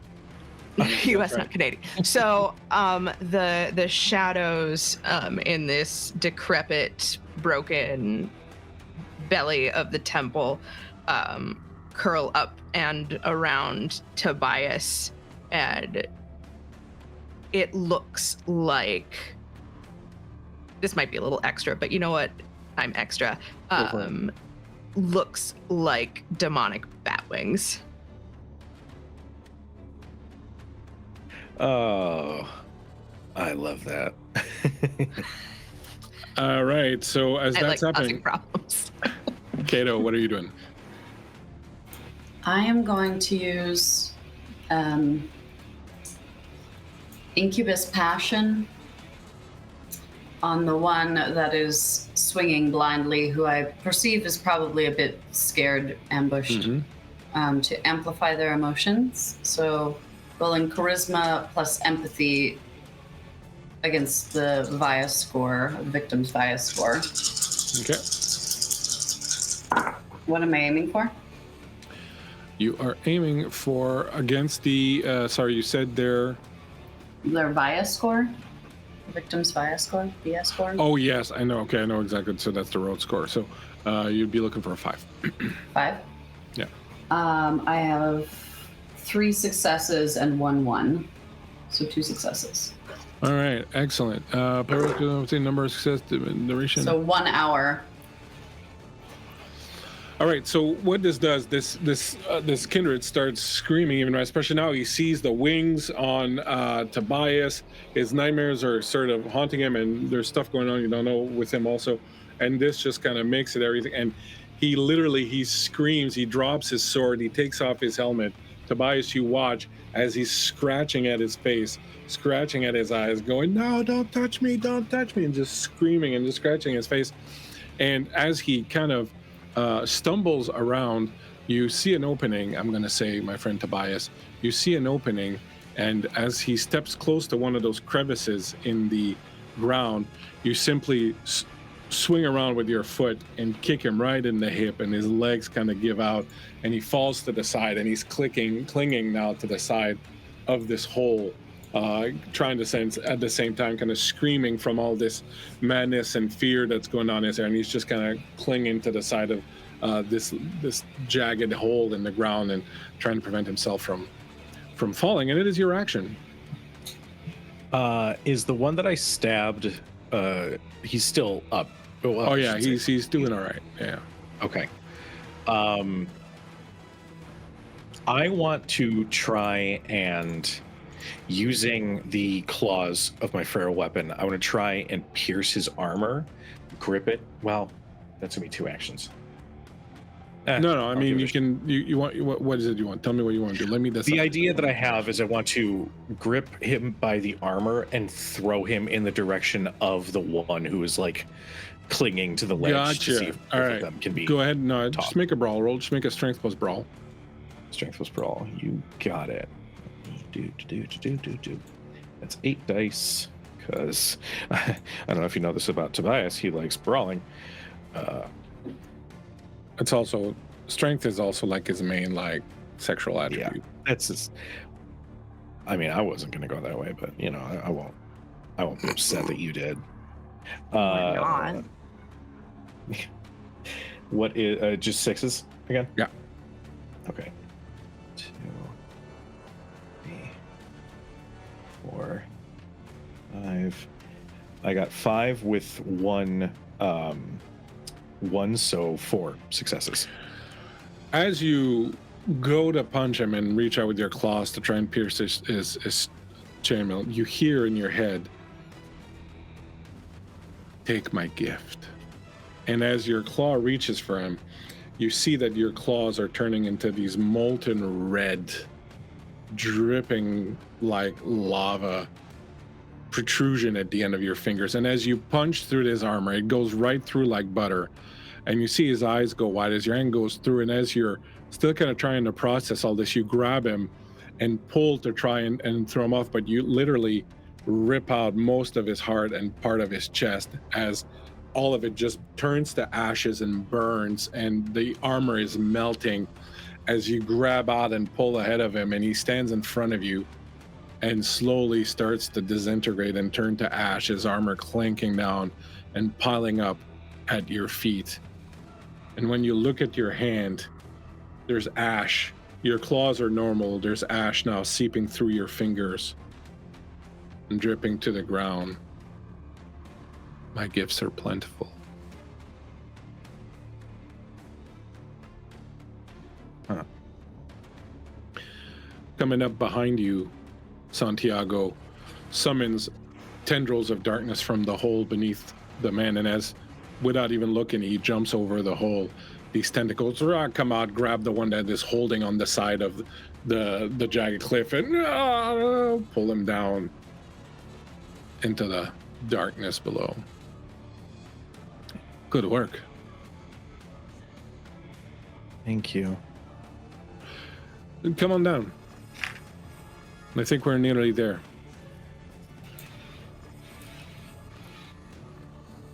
Yeah. What happened to you? Concerned, Tobias. Oh, just a little bit of a surprise, really. Nothing to worry over. You said I was worried.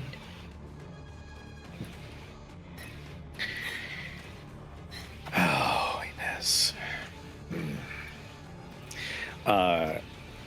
He's going to fully, like, disengage. Like, for the first time, there's not a whole lot of banter as he just fully, like, nope. It's going Santiago. Huh. What's next in your little map? Well, I believe we're there. And he opens the doors that are where the two guards were. On the other side, as the doors open, you see this other room, and you can, again, if you hold on a second, I'm just going to swap out the map here. As you enter this new room, you find yourselves in a sort of closed mausoleum. You see here and there a couple of old coffins, old sarcophagi. Some of them have been looted. They're open, broken. The bodies inside all kind of disintegrated. The place smells very old, very ancient. It is clear that people have been here. You can see the ground is covered in dust, but you can see footsteps, several sets of footsteps of men in armor. The place looks to have been searched. They've broken the vases and things of that nature. They've robbed the sarcophagi that are around here. the thing that grabs your attention most and that grabs Santiago's attention most is at the end of this room. As you step in, you see between two statues here of crouching demons a door, but the door is strange because it's a door, but it seems to be made of one piece with the wall. Like there's a clear outline of a door, but it's as if the stone itself had been molded to resemble an outline of a door, but there is no door. It is just really tightly fitted stone and just kind of this impression of a door. And Tobias is like, screw this, I'm out of here. And he leaves. Hey, Tobias, welcome back.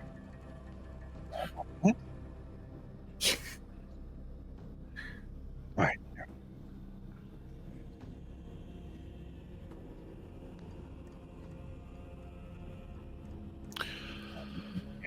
As you come into the room, I would like Erin to make me an occult plus perception roll, and just then tell me what you get. Your target is going to be 6. Okay, occult. Go ahead and give me the same. Ariadne, please. You said occult and Perception. And target is how many? 6. Okay, I got 4 successes and 1 is a 10. I don't know if that makes a difference. Okay. Yeah, it's a critical. Great.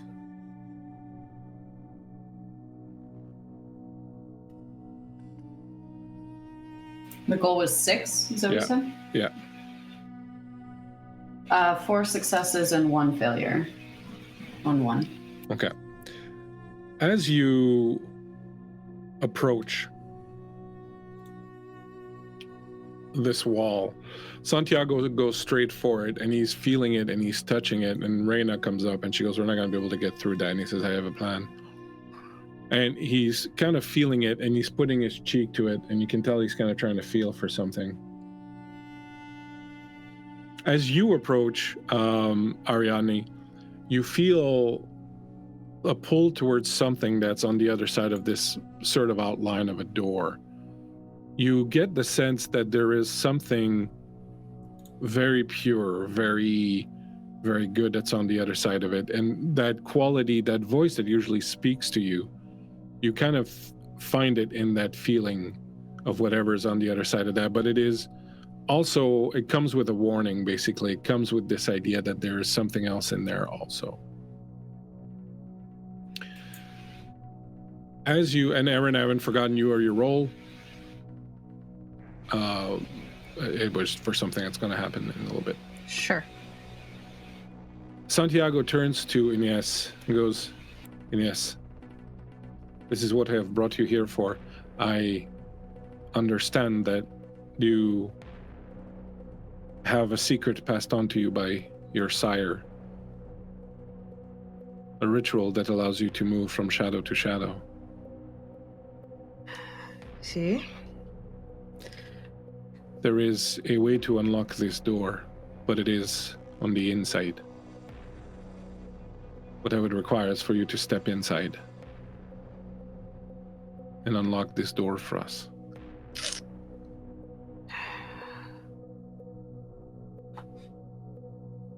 I usually don't prefer to go in blind, but it seems we don't have much of a choice, do we? It's not so bad.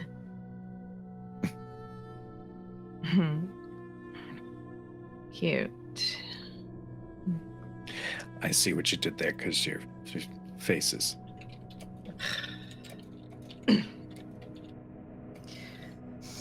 Very well. A moment, please.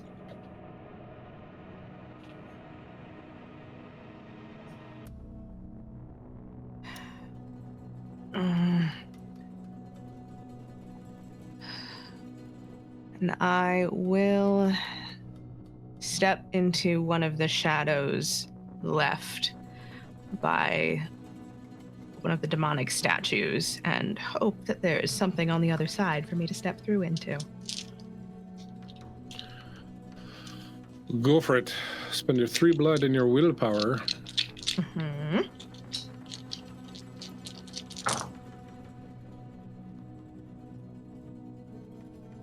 What's my willpower? There we are.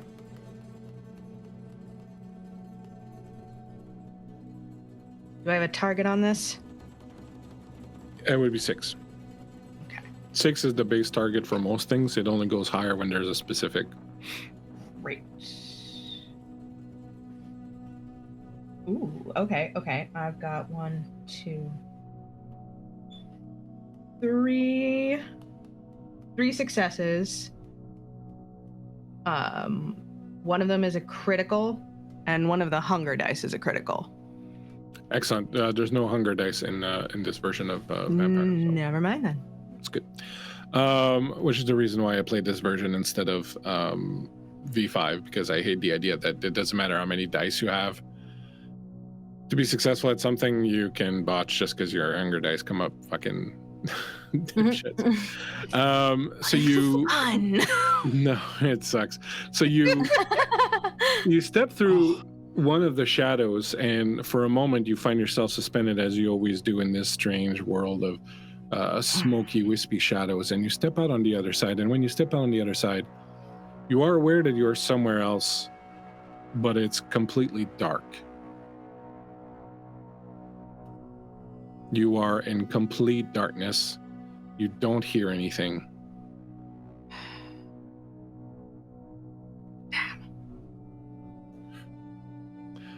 Do you have anything that allows you to see in the dark?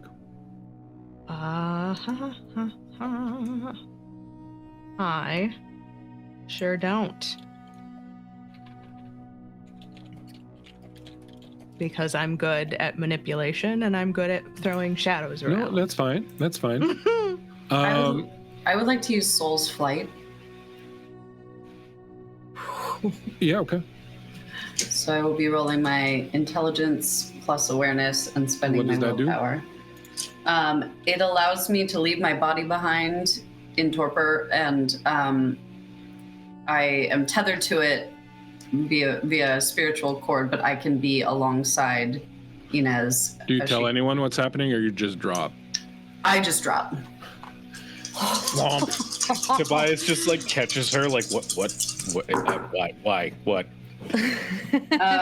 And my goal, what would my goal then be? It's an 6 unfamiliar. also. A 6 also. I've got 1, 2, 3, 4 successes. You leave your body and step through, and you find yourself in total darkness, but somehow you get a feeling that you feel Ynes's presence near you.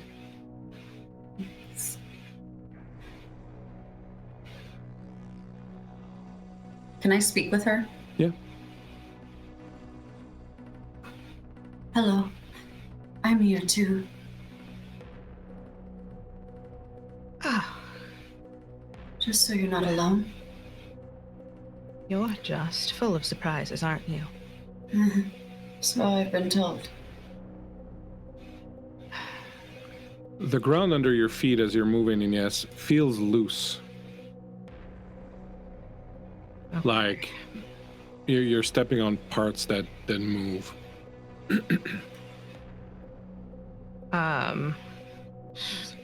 Only thing I can do is feel my way around, so I want to put a hand out and sort of touch my way across the wall.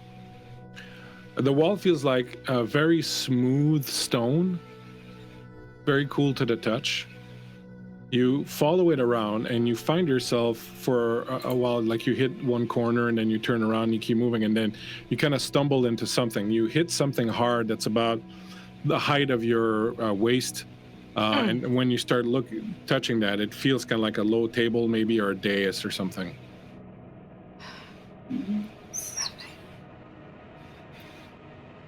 It's close by.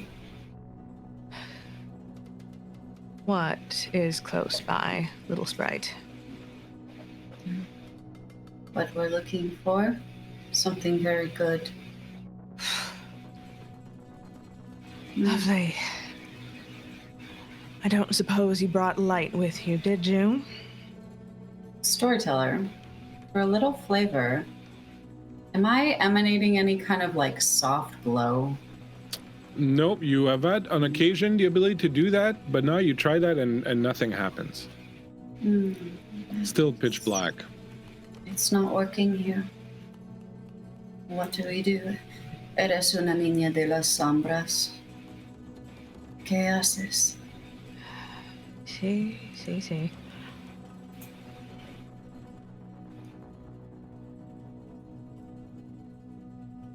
Storyteller, what happens if I pull all of the shadow to me? The thing is that it's not really shadow here.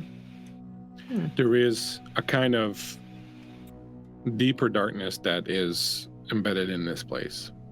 Okay. So when you try to do that, you kind of pull them, but it's kind of like removing a black cloth over another black cloth.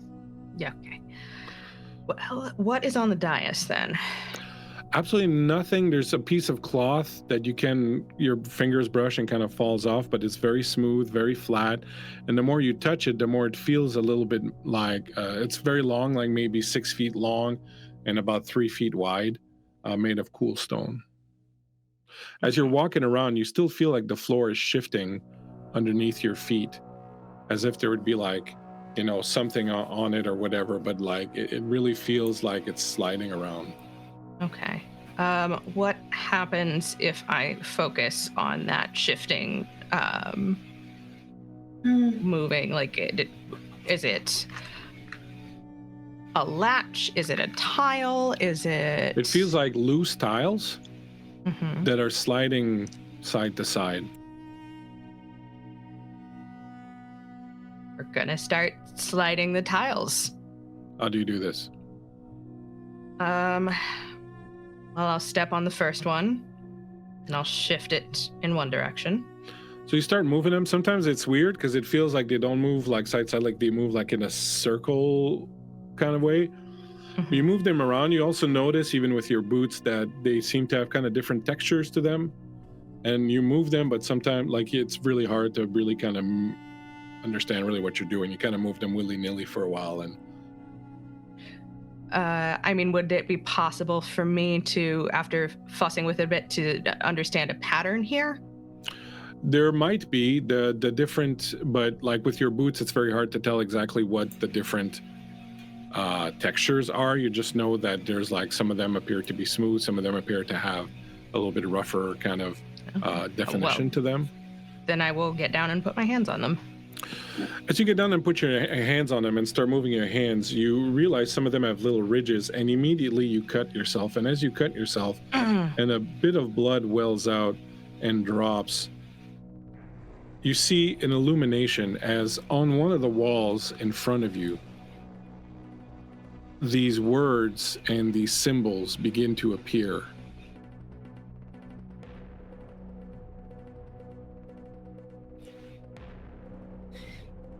Is it bone?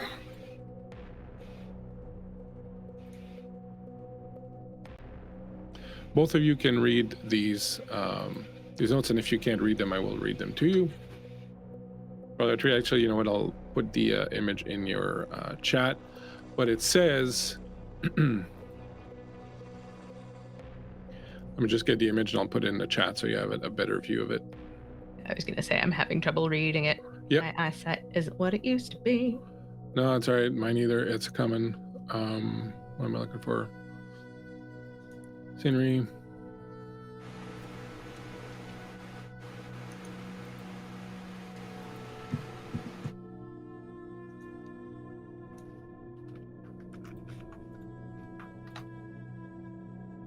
All right, here it is.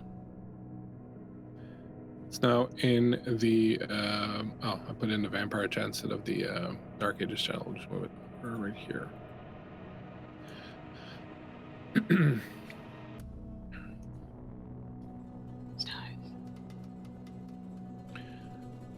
You want to read it out loud for the audience at the back?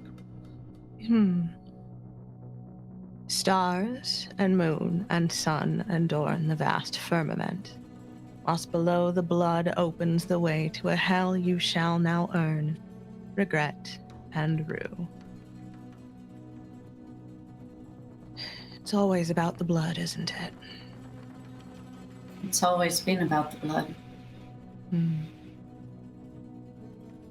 Storyteller, now that there's a little bit of light, can I get a better idea of what is on the floor? Yeah, so there are a number of tiles. A lot of them seem to have like a semicircular or circular side to them.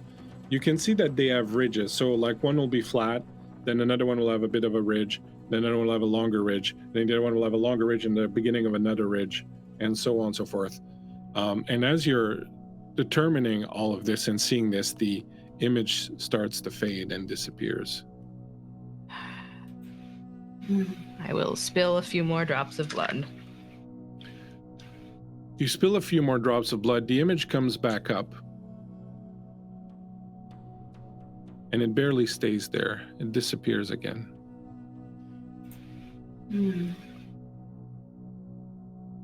Damn.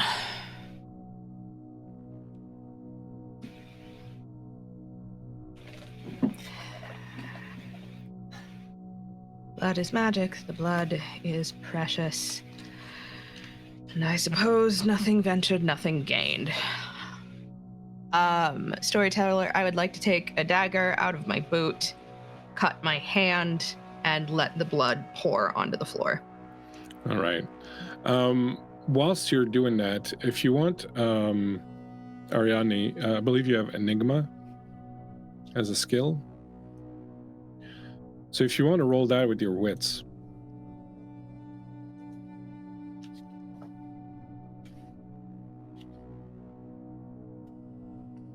Sorry, I'm trying to find it on my sheet.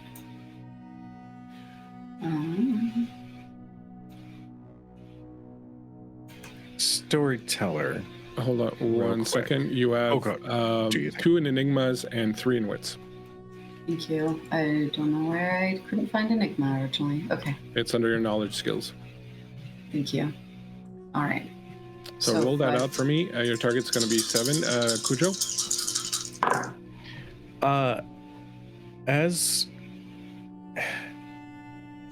As we are sort of hanging out, I've got Ariadne's, unconscious body next to me. I've got Frozen Mother like this. Superior next to me.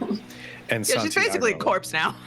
But yeah, I sort of just look up at Santiago. So, you're of the same clan that Ynes is, yes? They're the same blood, yes.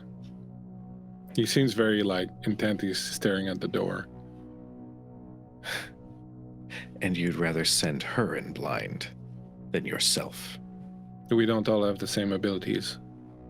She possesses a ritual that was passed down to her from her sire. Understood. Just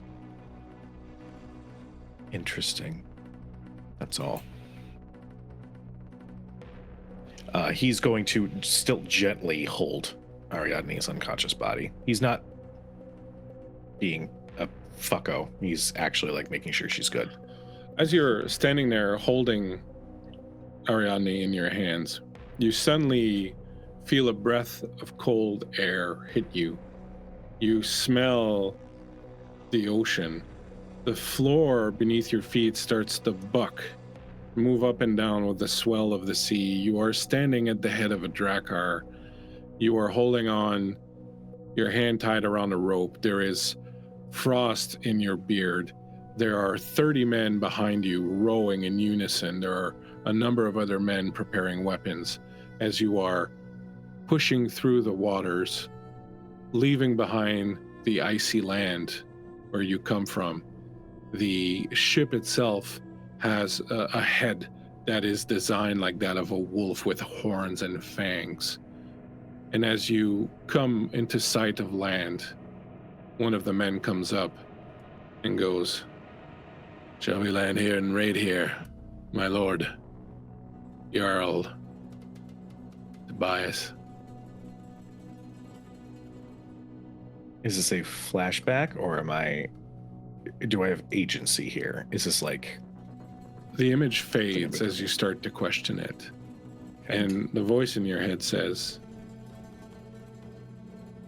"That is a glimpse of your future." The blood, the fire, the glory that comes with owning your own ship. Your cohort of men. I ask very little in return. And what is that? Kill the one in your hands.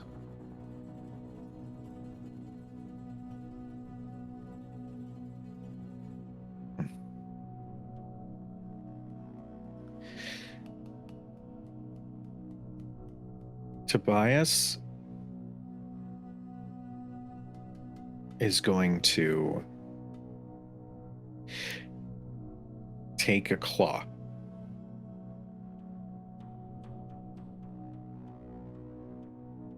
and he is going to scratch into his own chest enough to split the flesh to draw blood. And as he does, he's just going to verbally speak.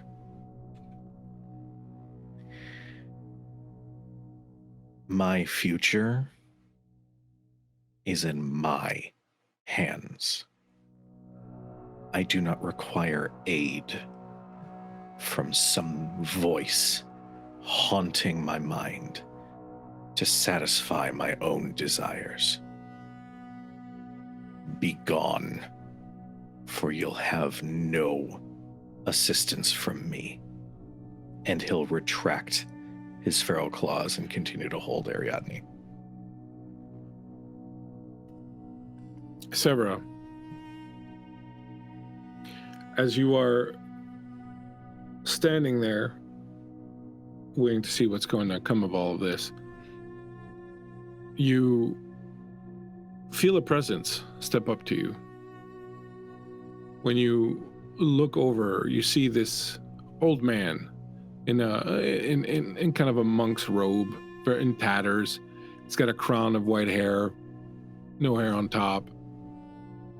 What are you young ones doing here anyways? Old man? What? Oh, yes, I guess I'm old. I was old when I died. I guess I'm older still now. I'm gonna reach out to see if he's corporeal. Yeah, your hand goes right through him. Oh, hey, that tickles.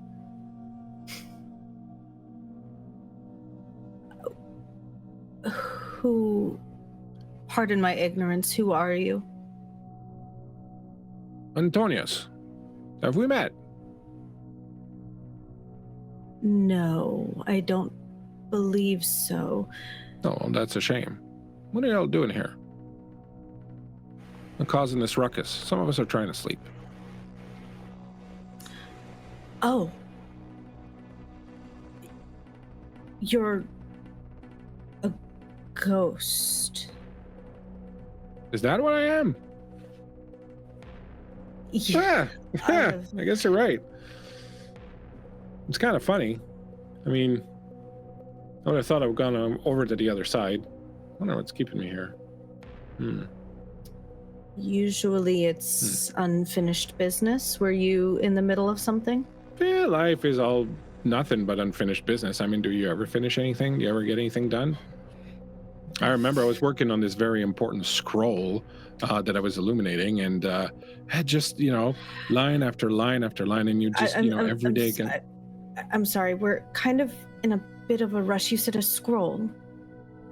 Yes, I was an illuminator. See, now the art of illumination is very, very interesting. You see, the first thing you need to learn is how to stay at your workstation for hours and hours on end. Now, I like personally to use these quills that come from... Brother, yes. Where is this scroll? Now, why would you like to know that? Unfinished business. Oh. Is it you who has unfinished business, or is it the Dark Mother who has unfinished business with you? If I say both. Well, the scroll is in there. The one that you want. And he points to where Ariadne and Ynes went. And you said you died while working on it. Oh, somebody else continued after. We're just labor, really. You died, they put somebody else in your chair the next morning. They really don't care. Are you in the business of favors? Well, I don't know. I'm a ghost. I don't know if that impacts my ability to render you favors. Well, what exactly do you have in mind? There are 2 of us on the other side of that door. Well, 1.5 on the other side of that door. Mm-hmm. We really would appreciate entrance to collect them. Oh, I see. Okay, well, there's really nothing I can do for you. You can't go through the door. No. Not allowed. But I've been in there. I know what's in there. How do you unlock it? Are you allowed to tell me that? Yeah, there's a key on the other side. Why are you not allowed? Well, I don't know. You'd have to ask the bosses. I just do what I'm told. Who are your bosses? They're dead now. Are they ghosts? Can I speak with them? No, they were like you. So once they were very... Were they guarding this place recently? I guess they were guarding in some ways. They were moving something. They were moving what was in there. I know they wanted it somewhere else. They thought it was too dangerous to be here, but they were just keeping it here while they were making arrangements. I look over to Tobias and kind of... Tobias is busy clawing himself as you look at him.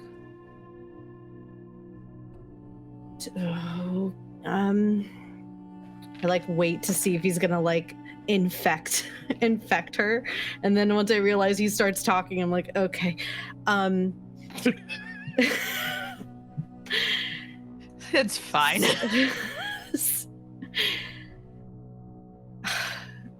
What can I do for you? Perhaps lay you to rest? Do you have bones? Are your bones disturbed? Oh, yeah, they were. Look, you see over there, they did a number on us.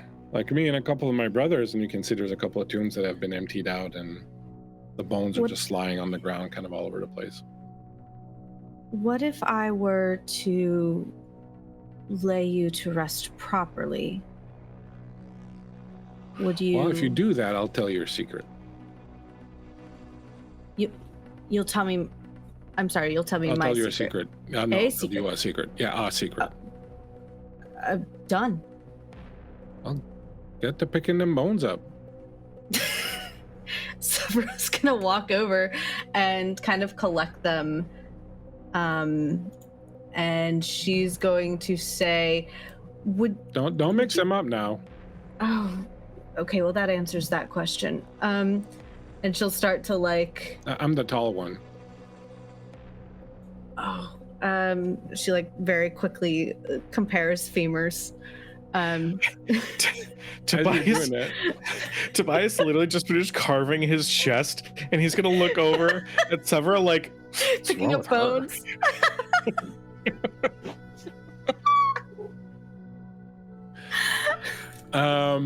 As you're doing that, back inside, what did you get on your Enigmas roll?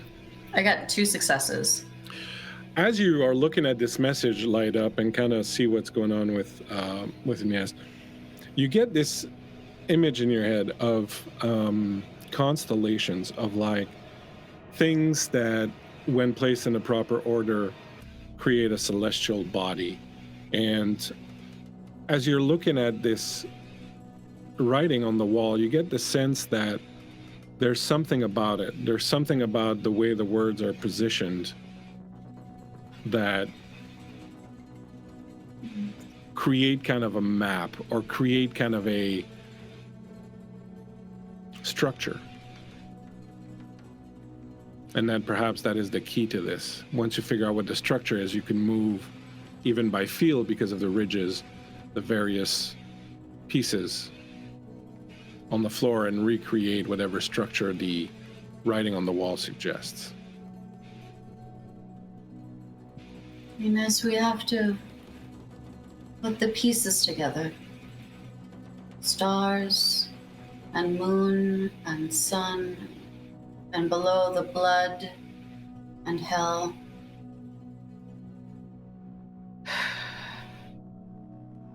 These, Right. and I point because I'm imagining I can't pick anything up.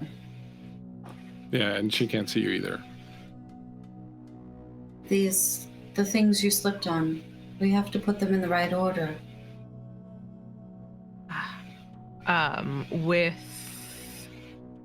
With Ariadne pointing it out, can I see the patterns, whatever the pieces are that need to go in order? The pieces, as you're kind of touching them and scratching your fingers and bleeding and bleeding and bleeding, you, I will say that by the time you get to the point where you're starting to get an idea and you've touched a lot of them, you've lost a full blood point's worth of blood. Yeah, right. You realize the ridges on these things go from none, and then they have like different numbers. So you have ones, some of them have one, some of them have two, some of them have three, some of them have five, some of them have 7 ridges on them. Mm-hmm.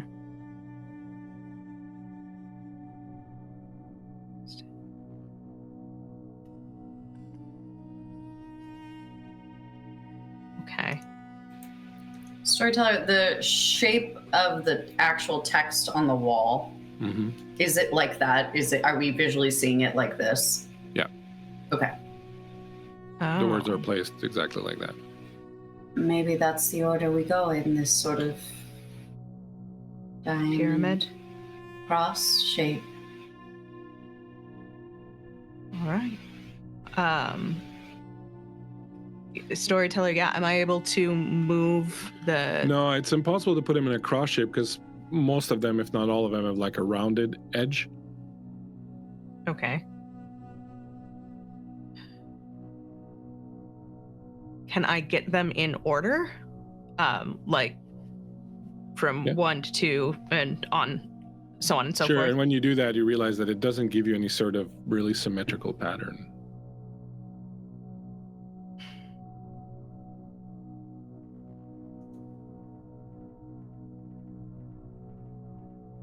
What in the fresh hell? Would this potentially be an occult roll? You could do, I would say it's more of an enigmas roll. Okay.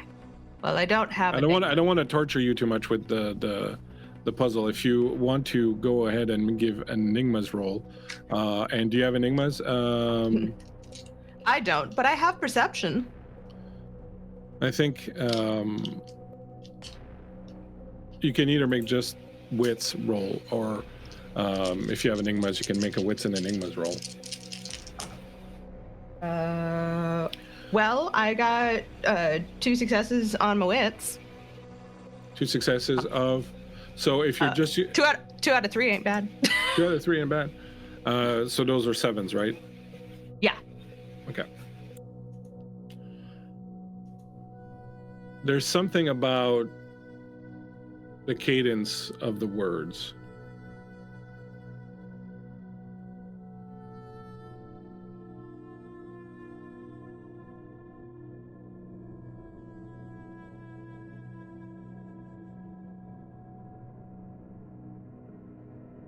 My Shakespeare brain immediately was like, pentameter. Oh shit. Yeah. So as you sort of start sounding this out, Am I a Bigfoot? the curse of putting puzzles in your game. Stars and moon and sun adorn the vast firmament, whilst below the blood opens the way to a hell. You shall now earn regret and rue. How many pieces have 1 ridge on them in comparison Yeah. to 7. 4. 1, 2, 3. Okay.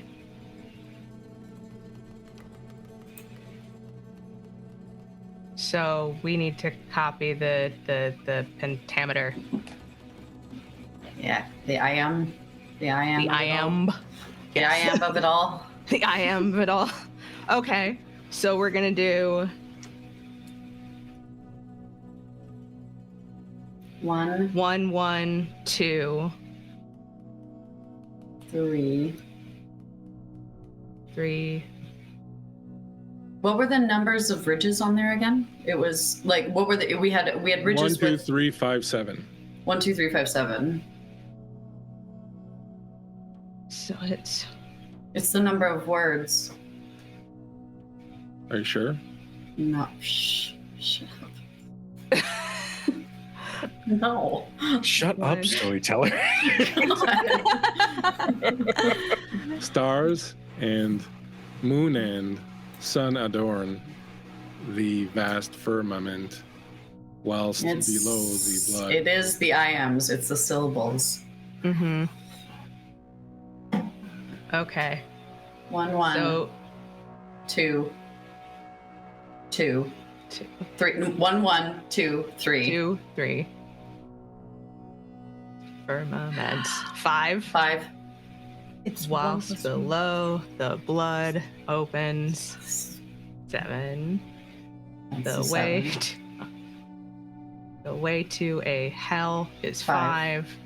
You shall now earn is 4. 4. Regret. 1 and 1. Rue. Yeah. As you read this out loud and work out the length of it, you see in your head, Ariadne, something you've seen only once before. A spiraled pattern in the sky of stars. You remember old mathematics lesson about a series of numbers and patterns that create a spiral that eventually folds back in on itself. As you relay this to Ynes and she starts putting the pieces in place, cutting herself more and more, you realize that the pieces fit in a pattern that creates a spiral. The golden ratio.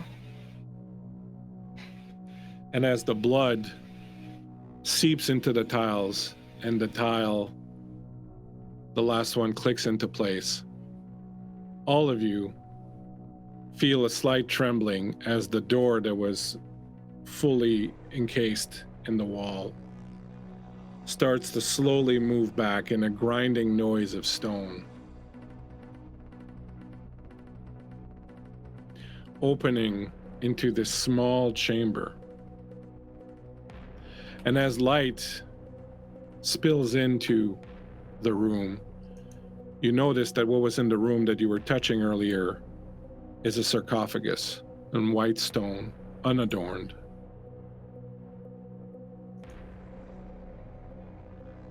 The pieces of cloth that were used to help people move it still there.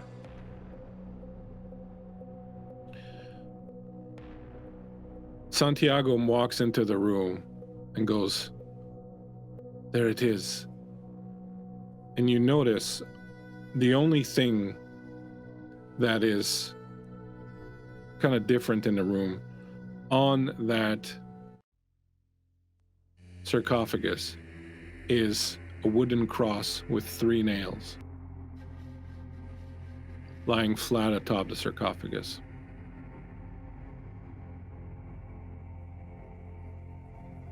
Is that it? That's it. Santiago?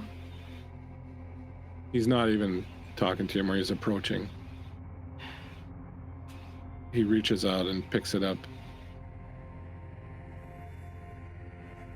I would like to just whisper to Severa.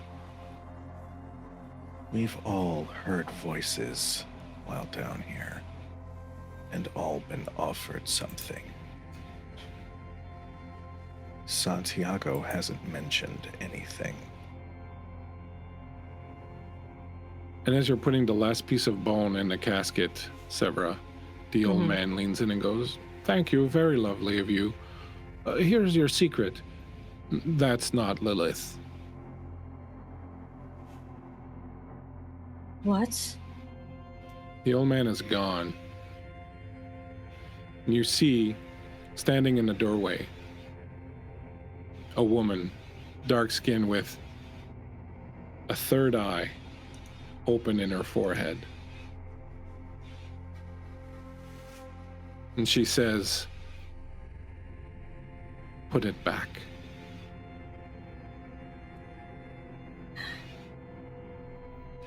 Santiago turns around holding the cross.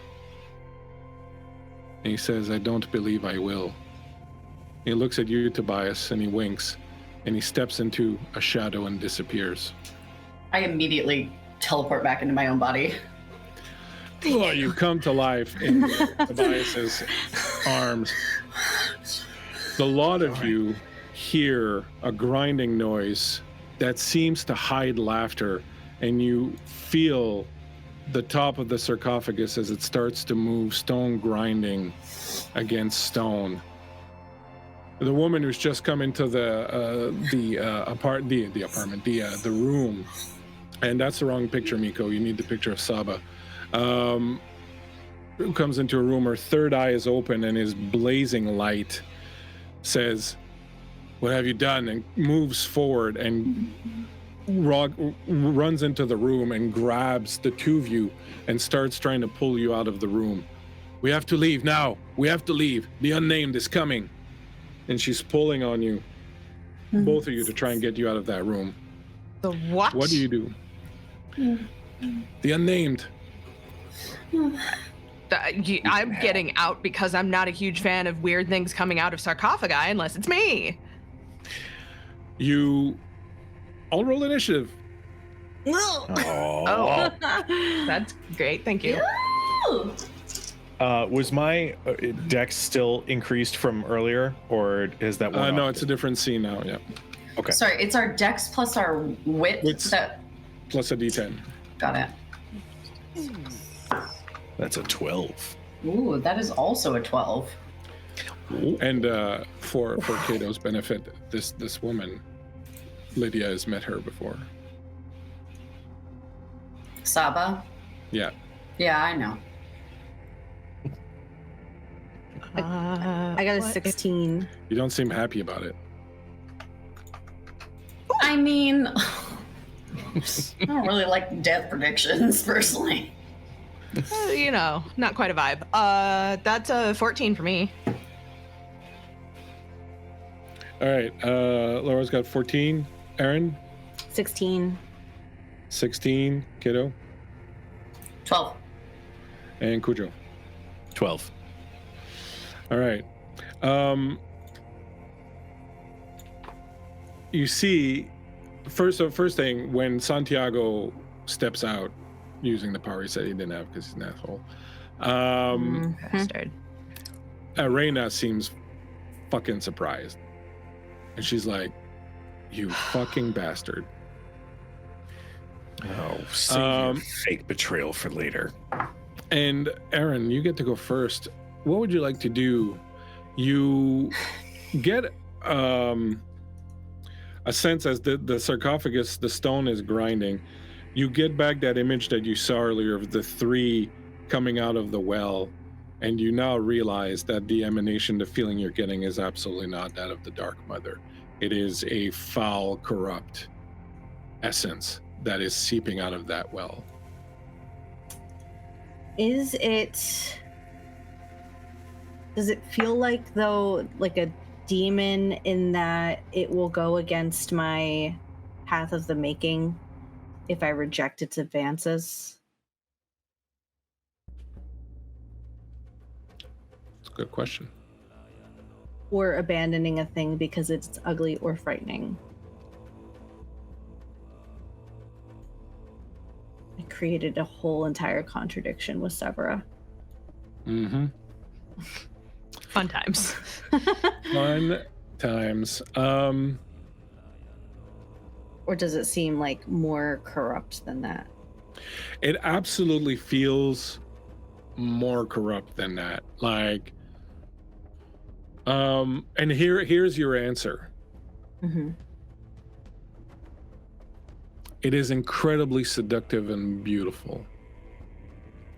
The power it offers, the unctuousness of the voice, it is a thing of beauty. And as you imagine whatever it was that came out of that well, whatever it was that is now coming out of that sarcophagus, there is an incredibly seductive dark beauty about it. And so turning away from it would not be against your path, because it is so beautiful and tempting. Okay. But you're free to do whatever you want. Is this the same, just for clarification, is this the same, the thing coming out of the sarcophagus, is that the same thing that said put it back? The third eye? No, this thing coming out of the sarcophagus is not Saba who is. Yeah, no, this other one that came in from the same way you came in. Okay. The Salubri who just came in from the same way you came in. She came in behind you. Okay. So she's not against us. Okay. Hey, thank you very much. Roll D5 for the raid. We appreciate you. Oh. You've come in a moment of intense violence and bloodshed. Well, I don't know if it's going to be bloodshed, but... I am going to... You also remember that there is something in that room that you want. Yeah, the scroll. Is it on that sarcophagus lid? When you look around, you see that there are a pile of scrolls and papers in one of the corners. Shit. Okay, so I think Severa would kind of gauge what the others are capable of and how far out this thing is out of the sarcophagus. It's not out yet. It's really it's just moving very slow, that cover, but you kind of get the feeling that it's got nothing to do with something physical coming out of there. Yeah. It's kind of like pulling the cork off of a bottle of wine or opening Pandora's box. Okay. I'm going to go and I'll use my action to look for the scroll I want. All right. As the others are being pulled out of there, you're running right in there and you're on the ground and like going through these scrolls and sort of flipping them around. At 14 then, Laura.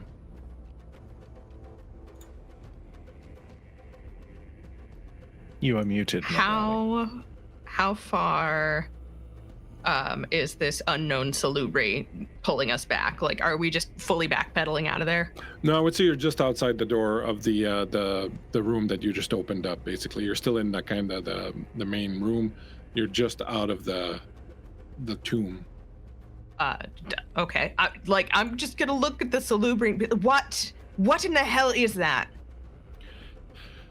You don't want to know, and we don't have time to explain it now. We've been trying to hide this thing for years, and now it's coming out because we've taken away the only thing that was keeping it locked in there. Or no, you've taken away the only thing that was keeping it locked in there. Damn. What? Severa! Not now. I need this. There's no time. Meanwhile, at 12, both Ariadne and Tobias. Tobias basically holds his hand to Ariadne and just says, "We need to go. We need to go now. There's nothing for us here. We need to leave before this thing comes after us. I need you to trust me." And as he says that, Ariadne, a voice that's been absent for you for a few days now, comes back to you. You finally, once again, feel the light and the presence of it, and you now more than ever feel the absence of it earlier. And you are standing looking up at the sun, You see 3 crosses that come into focus, throwing long shadows down over you. You see a man, a strange man, disheveled, wearing a ripped tunic, wearing sandals. He is gathering sand at the base of one of the crucifix and putting it in a little bag. Over his shoulder yonder, strangely, you see Jerusalem. You see it in flames. You see Christian soldiers trying to protect it by destroying it. Oh, hey. Hey, kid. Sorry. Gives you a smile where he's missing a few teeth. How are you? It's been a while. And you recognize your sire, the 13th. You doing okay? And he's picking up the sand.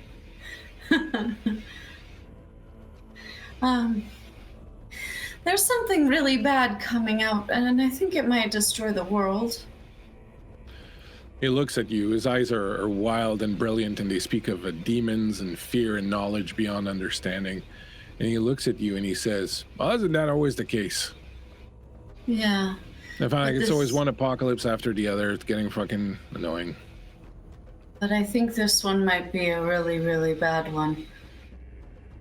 Can you help me? Yeah, people always say that. No, this one's the bad one. No, this one's the bad one. No, this one's really the bad one. I mean it this time. This one's the bad one. But help me, please. Well, look, child. You know the greatest gift that Malkav gave us? He gave us something the others don't have.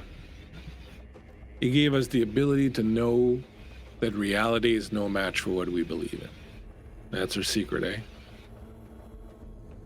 See, he looks up at the cross. Nobody believes me when I say that I was one of his followers. They always say stupid stuff like, you weren't even alive at that time, as if that matters. But I know what I know. Yeah, I believe in him. And he believes in us. He believes in you, you know? Giving us this thing. Christ gave it himself to me. He gave me a task. It's in our blood. And I know you hear it. And if you ever someday, oh, you do have a child. Well, you naughty little minx. Well, what do you think you should do?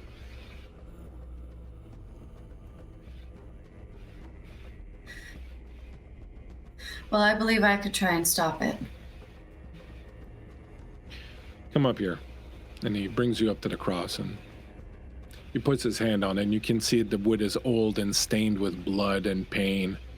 Like, touch this. Do you know what this is? I think so. Symbol of Christ. The chosen one. God's own son. The Savior. One who came down here and died for our sins and offers us eternal rest and peace and forgiveness. And you know what else this is? A piece of wood that wouldn't burn if you threw it in the fucking fire. So, you know, a piece of wood could keep that thing in there. What do you think your belief might do?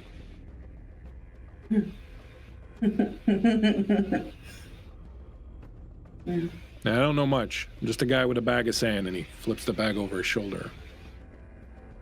But I know this much.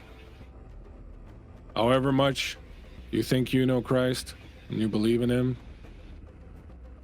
he knows you and believes in you way more than you ever do him.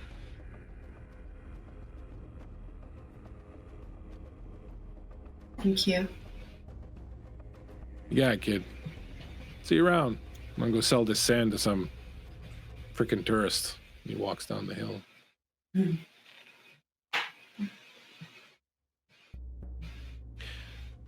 You see Tobias's extended hand.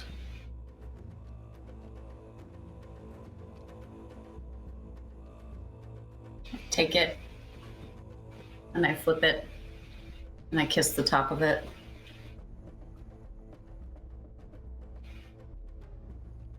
Maybe I'll see you on the other side. And I walk into the tomb. What are they doing? I don't fucking know. Erin, you're Yeah. going through these scrolls, these papers, and eventually your hand falls on one, and you know, that's it. You hear the whispers of the Dark Mother This as you is it. close your hand around it.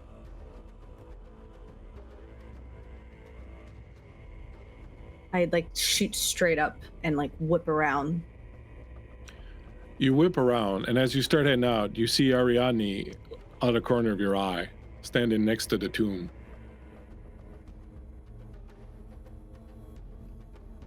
We can go now. Where do you...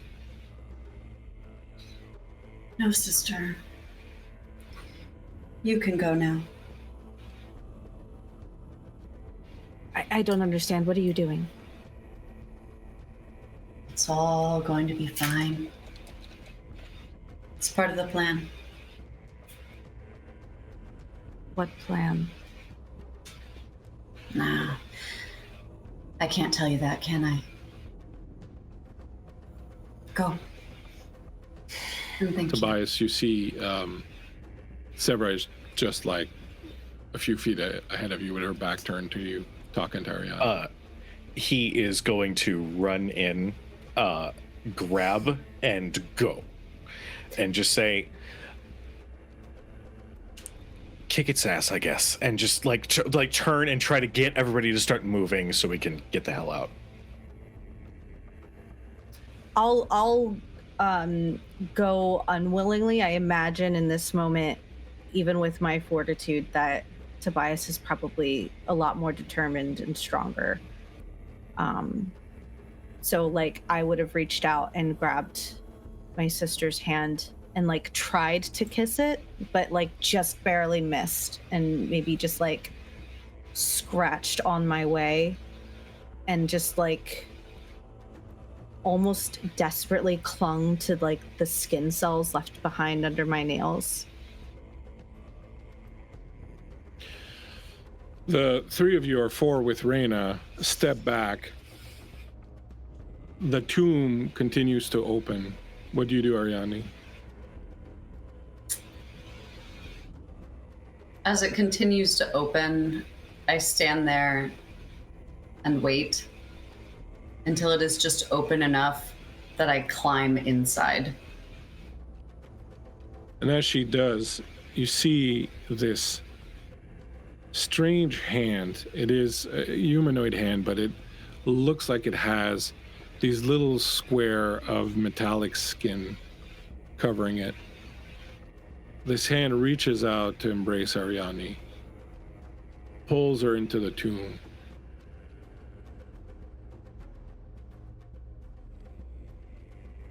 And that, my friends, is where we will end Fuck!